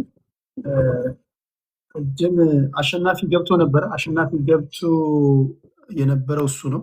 አሁንም ሞክር ሞዴሬተሮች አታስወጡት እና አንድ ይቀራል። ምናልባት ጀዋር አሉላ በተናገረው ላይ የምትሄድበት ነገር ካለ ወደ አንተ ልምጣና ከዛ ወደ ፕሮፌሰር ትንግርቱ እመጣለሁ። ጀዋር አይ ቲንክ ባለፉት 8 ዓመታት ይሄንበትን ሁኔታ ጥሩ አድርጎ አስቀምጦታል አሉላ። ደጋግሜ እንደምለው በአሁኑ ያለፉት 8 ዓመት ከዛ በፊት የነበሩትን ችግሮች ተደማምረው በአሁኑ ወቅት ሀገራዊ አንገብጋቢ ጉዳዮች በዋናነት ሁለት ናቸው። ተመጋጋቢና ተደጋጋፊ ችግሮች ናቸው። አንዱ የጦርነት ጉዳይ ነው። በኦሮሚያ ላለፉት 8 ዓመታት ከትግራይ ጀምሮ 6 ዓመታት በአማራ ክልል ደግሞ አሁን 4 ዓመት ሊሆነው ነው መሰለኝ። እንግዲህ እነዚህ ክልሎች ሲደማመሩ የሀገሪቷ 2/3 በላይ የሚሆነው አካባቢ በከፍተኛ ጦርነት ውስጥ ነው ያለው። ይሄ ጦርነት የፈጠረው የኢኮኖሚ ድቀት የመውድመት ብቻ ሳይሆን የኢንሴኪሪቲ በአንድ ሰርቬ በቅርቡ ሳየው ነበረ። በአሁኑ ወቅት ኢትዮጵያ ውስጥ ዜጎች ሲጠየቁ ዋት አር ዘ ሞስት ፕሬሲንግ ኢሹስ ብለህ ከጠየቅ የምታገኘው መልስ ምንድን ነው? አንድ ኢንሴኪሪቲ ነው። ዜጎች ከቦታ ወደ ቦታ ከማሳቸው ወደ ቤታቸው የመምጣት ሴኪሪቲ ኢሹስ ነምበር 1 ትልቅ ችግር ተፈጥሯል። ሁለተኛው የኑሮ ውድነት ነው። የኑሮ ውድነቱ ፕራይመርሊ የጦርነቱ ውጤት ነው። ከጦርነቱ ጋር ተያይዞ ደግሞ ሰዎች ተንቀሳቅሰው ነግደው አርሰው መኖር አለመቻላቸው ተመጋጋቢ ሆኗል። ጦርነቱ በቀጠለ ቁጥር ኢኮኖሚው እየወደቀ ሄደ። ኢኮኖሚው እየወደቀ በሄደ ቁጥር ስራ አጥነትን እያስፋፋ ሰላም ያጡ ወጣቶች ወደ ጫካ እየሄዱ ጦርነቱን እንዲያባብዙት የፖለቲካ መድረኩም የባሰ እንዲጣበብ እያደረገ እየሄደ ያለ ነገር በመሆኑ አይ ቲንክ አሉላ ካለው ጋር የምጋራ ይሆናል። በኋላ ላይ ደግሞ ሰብሰብ አድርጌ ኮሜንት አደርግበታለሁ። ወደሚቀጥለው ተናጋሪ መሄድ ይችላል ቴዲ። ቴንኪው ጅዋርን ከልብ አመሰግናለሁ። አሉላ ቴንኪው። ክብራትና ክብራን እነሱ የሚናገሩትን ሀሳባቸውን በደንብ ስሙ። መጨረሻ ላይ እንደየስብጥራችሁ እየገባችሁ ጥያቄ እንድጠይቁ ለሁላችሁም እድል እሰጣችኋለሁ፣ ትገባላችሁ። እስከዚያው ግን በጥሞና አድምጡ፣ እንዳይቆራረጥ ታፕታፕ አድርጉ፣ ኮፒ ሊንክ ሼር አድርጉ። ቲክቶክ እንደዛ ነው የሚፈልገው፣ ያለማቋረጥ ታፕታፕ እያደረጋችሁ ላላችሁ ቴንኪው። ወደ ፕሮፌሰር ትንግርቱ ልምጣ። እስኪ አማራ ክልል ላይ አክቲቭ የሆኑ ጦርነቶች አሉ። አጠቃላይ እሱን ጨምረህ የኢትዮጵያን እስኪ ነባራዊ ሁኔታ አንተ እንዴት ነው የምትታዘበው? እሱን ንገረን። ያ አሻማ ብያለሁ። እንዴት አላችሁላችሁም? እዚያ ያላችሁ አመሰግናለሁ በጣም ስለጋበዛችሁኝ። ሁላችሁንም ስለተገናኘንም ደስ ብሎኛል። በኢትዮጵያ ጉዳይ ላይ እንድንናገር ሀሳብ እንድንቀያየር እና ህዝቦቻችን ያሉበትንም መከራ እንድናነሳ ለኢትዮጵያ ህዝብን በተሻለ መንገድ በተለያዩ አማራጮች እንድንቀርብ ስለረዳችሁን ከልብ አመሰግናለሁ። የኢትዮጵያን አሁን ያለችበትን ሁኔታም አማራም ያለበትን ሁኔታ ነው በተወሰነ መንገድ አድሬስ ላደርግ ሰዓቱን እንግዲህ በአግባቡ ለመጠቀም ሞክራለሁ። ብዙ ጊዜ ሰዓት አጠቃቀም ችግር አለብኝ። የኢትዮጵያ አሁን ያለችበት ሁኔታ ጦርነት ብቻ አይደለም፣ ፖሊ ክራይሲስ ወይንም ደግሞ እጅግ ውስብስብ ረኮ ጠጠማ ነው የምትሉት የሰነፋ ሮሞቲነ ውስብስብ የሆነ ቀውስ ካሜራችን ተቋርጦ ነበር፣ ይቅርታ። እንደዛ አይነቱ ውስብስብ ቀውስ ውስጥ ነው ኢትዮጵያ ያለችው። በየዘርፉ ብናየው ጥሩ ነው ብዬ ነው የማስበው።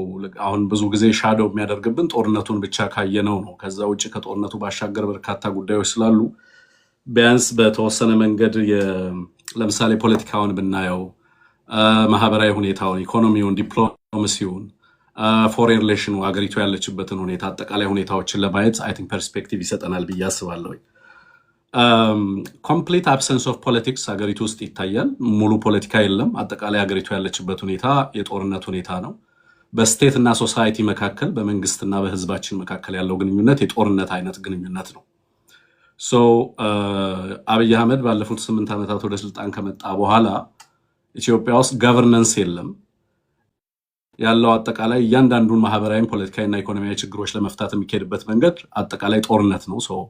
ጦርነት አዘን ኢንስትሩመንት ኦፍ ገቨርነንስ መንግስትን ተክቶ አስተዳደርን ተክቶ ሀገሪቱ የምትተዳደርበት ስርዓት ሆኖ የየዕለት የኢትዮጵያ ህዝቦች ግንኙነት በጦርነት ዲፋይንድ የሆነበት ወይም በጦርነት ሁኔታ ሊገለጥ የሚችልበት ሁኔታ እንዳለ እንረዳለን። የጦርነት ሁኔታው አጠቃላይ የፖለቲካል ፓራሊሲስ ወይንም ደግሞ ሲያሳ ልምሻ የፖለቲካ ድቀት ሀገሪቷ እንዲያጋጥማት ያደረገ መሆኑን ትመለከታላችሁ።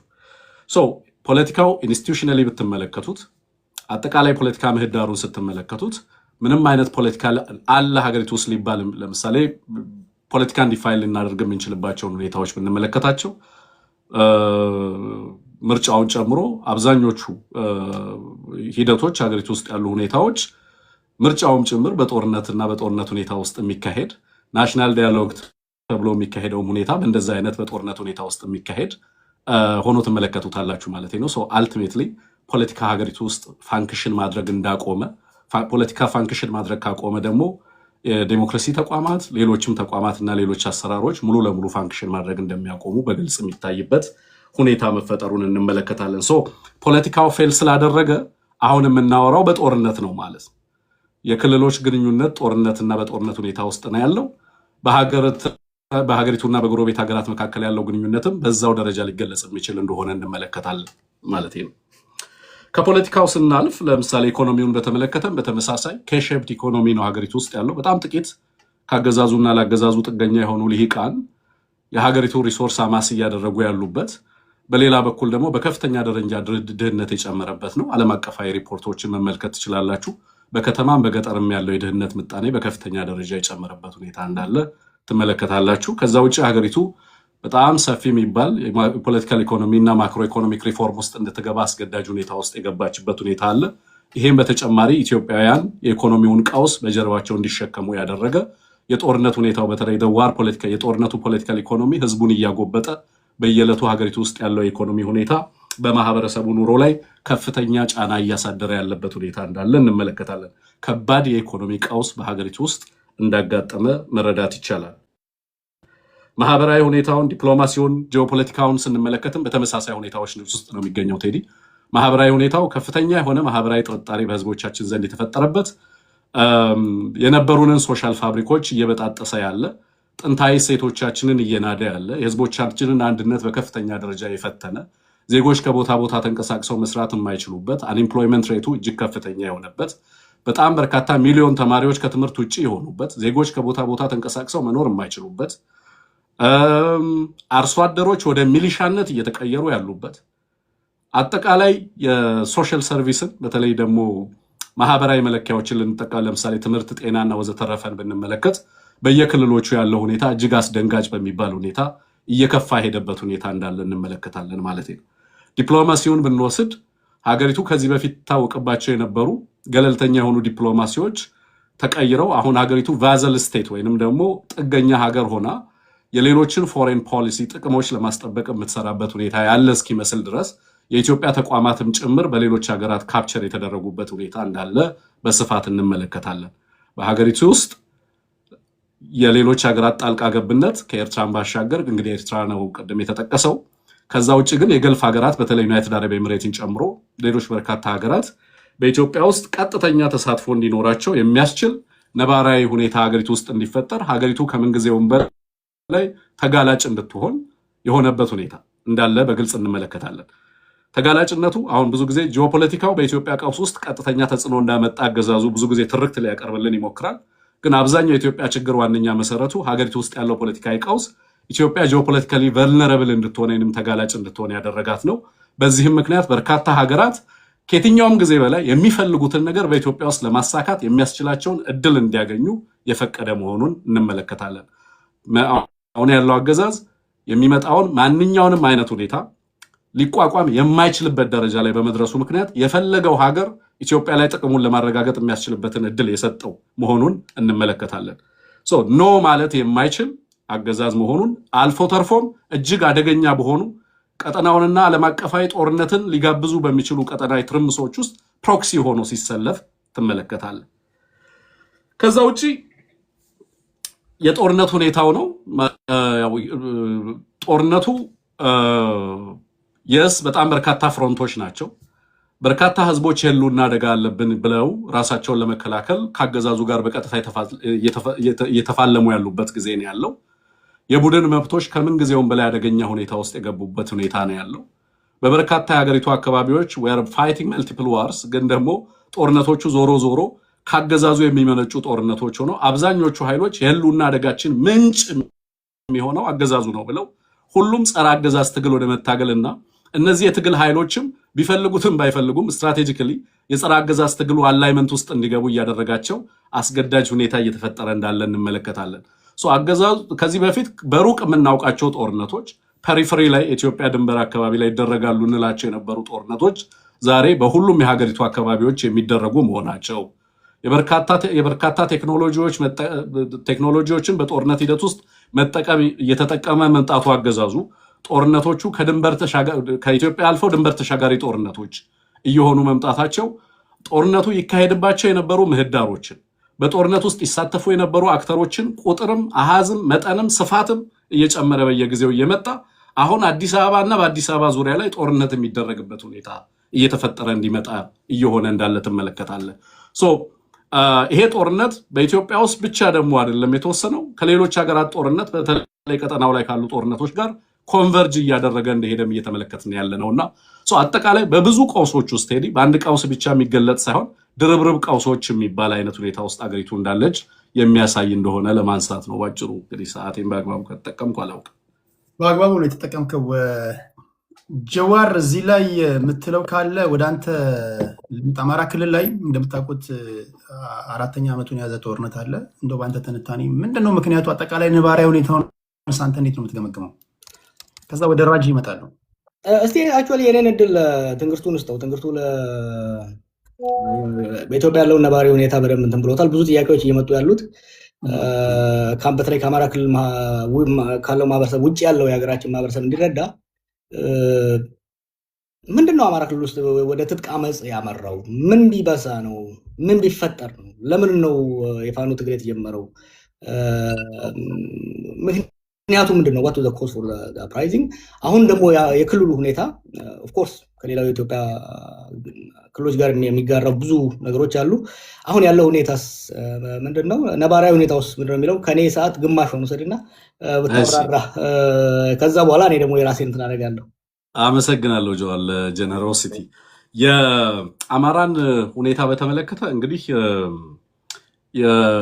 በመሰረቱ ባለፉት የ60 ዓመታት የኢትዮጵያ ፖለቲካል ፕሮጀክት ከዛ ጋር ተያይዞ በጣም በርካታ ቅሬታዎች የነበሩ ቢሆንም በተለይ ከ1983 ጀምሮ ደግሞ አማራን እንደ ፖለቲካል ማህበረሰብ ኮምፕሊትሊ ቢትሬይ ያደረገ የፖለቲካል ፓክት ነው ኢትዮጵያ ውስጥ የነበረው ነው። ያለፉት 30 ፕላስ ይርስ ኢትዮጵያ ውስጥ ያለው የፖለቲካ ሁኔታ አማራን እንደ ፖለቲካል ሶሳይቲ የሚመለከት ያልነበረ፣ የአማራ ህዝብ የነበረው ሚና አንዳንድ ማህበረሰብ እንደ ካልቸራል ግሩፕ እንጂ እንደ ፖለቲካል ሶሳይቲ ወይንም የፖለቲካ ቡድን የቆጠርና መብቶቹን ጥቅሙን ሊያረጋግጥ የሚችልባቸው አውዶች ያልነበሩ መሆኑን በትክክል እንመለከታለን።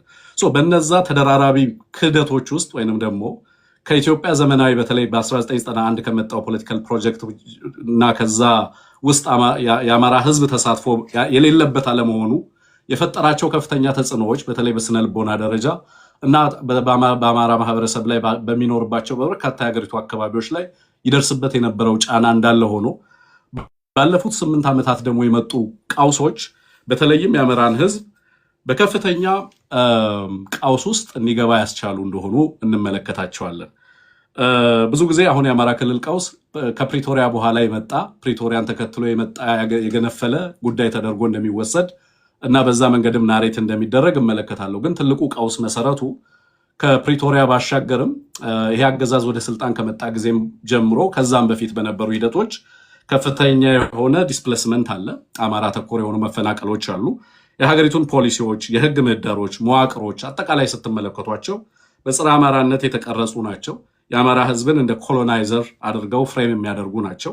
የአማራ ህዝብ በኢትዮጵያ ብሔር ብሔረሰቦች እና መብቶች ላይ ከፍተኛ አደጋን የደቀነ ማህበረሰብ ተደርጎ ይተረክ ነበር።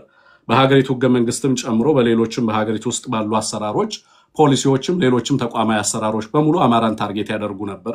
እነዛ ሂደቶች በጊዜ ሂደት ለውጥ ያመጣሉ ተብሎ በተለይ ደግሞ ወደ ሪፎርም ወይም ለውጥ መጣ ከተባለበት ጊዜ ጀምሮ የአማራ ህዝብ በጥያቄዎቹ በአንድም በሌላ መንገድ አድሬስ የሚደረጉበት እነዚህ ግሪቨንሶች፣ እነዚህ መፈናቀሎች፣ እነዚህ ዲስፖሴሽንስ እነዚህ ሁሉ ምላሽ ያገኛሉ የሚል ተስፋ ነበረው።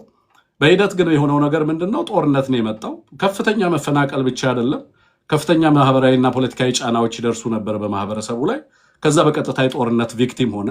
ቪክቲም ሲሆን እንደምታውቁት ራሱን ማህበረሰቡ እንዲከላከል አስገዳጅ የሆነ ሁኔታ ነበር የመጣበት። ሀገረ መንግስቱ ጭምር ራስን እንድትከላከል እያለ ማህበረሰቡን ለመቀስቀስ የተገደደበት ሁኔታ ነበር የነበረው። በዛ ሂደት ውስጥ የጦርነት ቪክቲም ሆኖ ነው ፕሪቶሪያ የመጣው።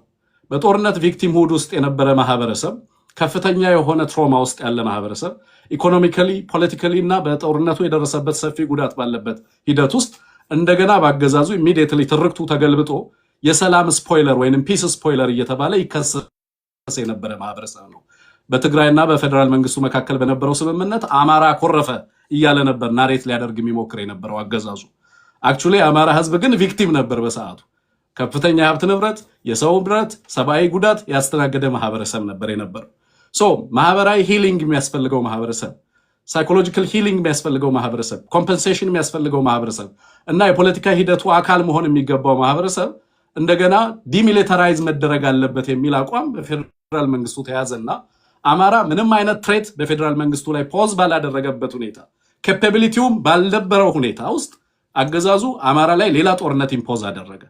በአማራ ክልል አማራ እየተዋጋ ያለው ጦርነት በአገዛዙ አማራ ላይ ኢምፖዝ የተደረገ እንጂ የአማራ ህዝብ አገዛዙን ለመውጋት ራሱን ኢንቴንት ኖሮት ካፓቢሊቲ ዴቨሎፕ አድርጎ በአገዛዙ ላይ ያወጀው ጦርነት አይደለም።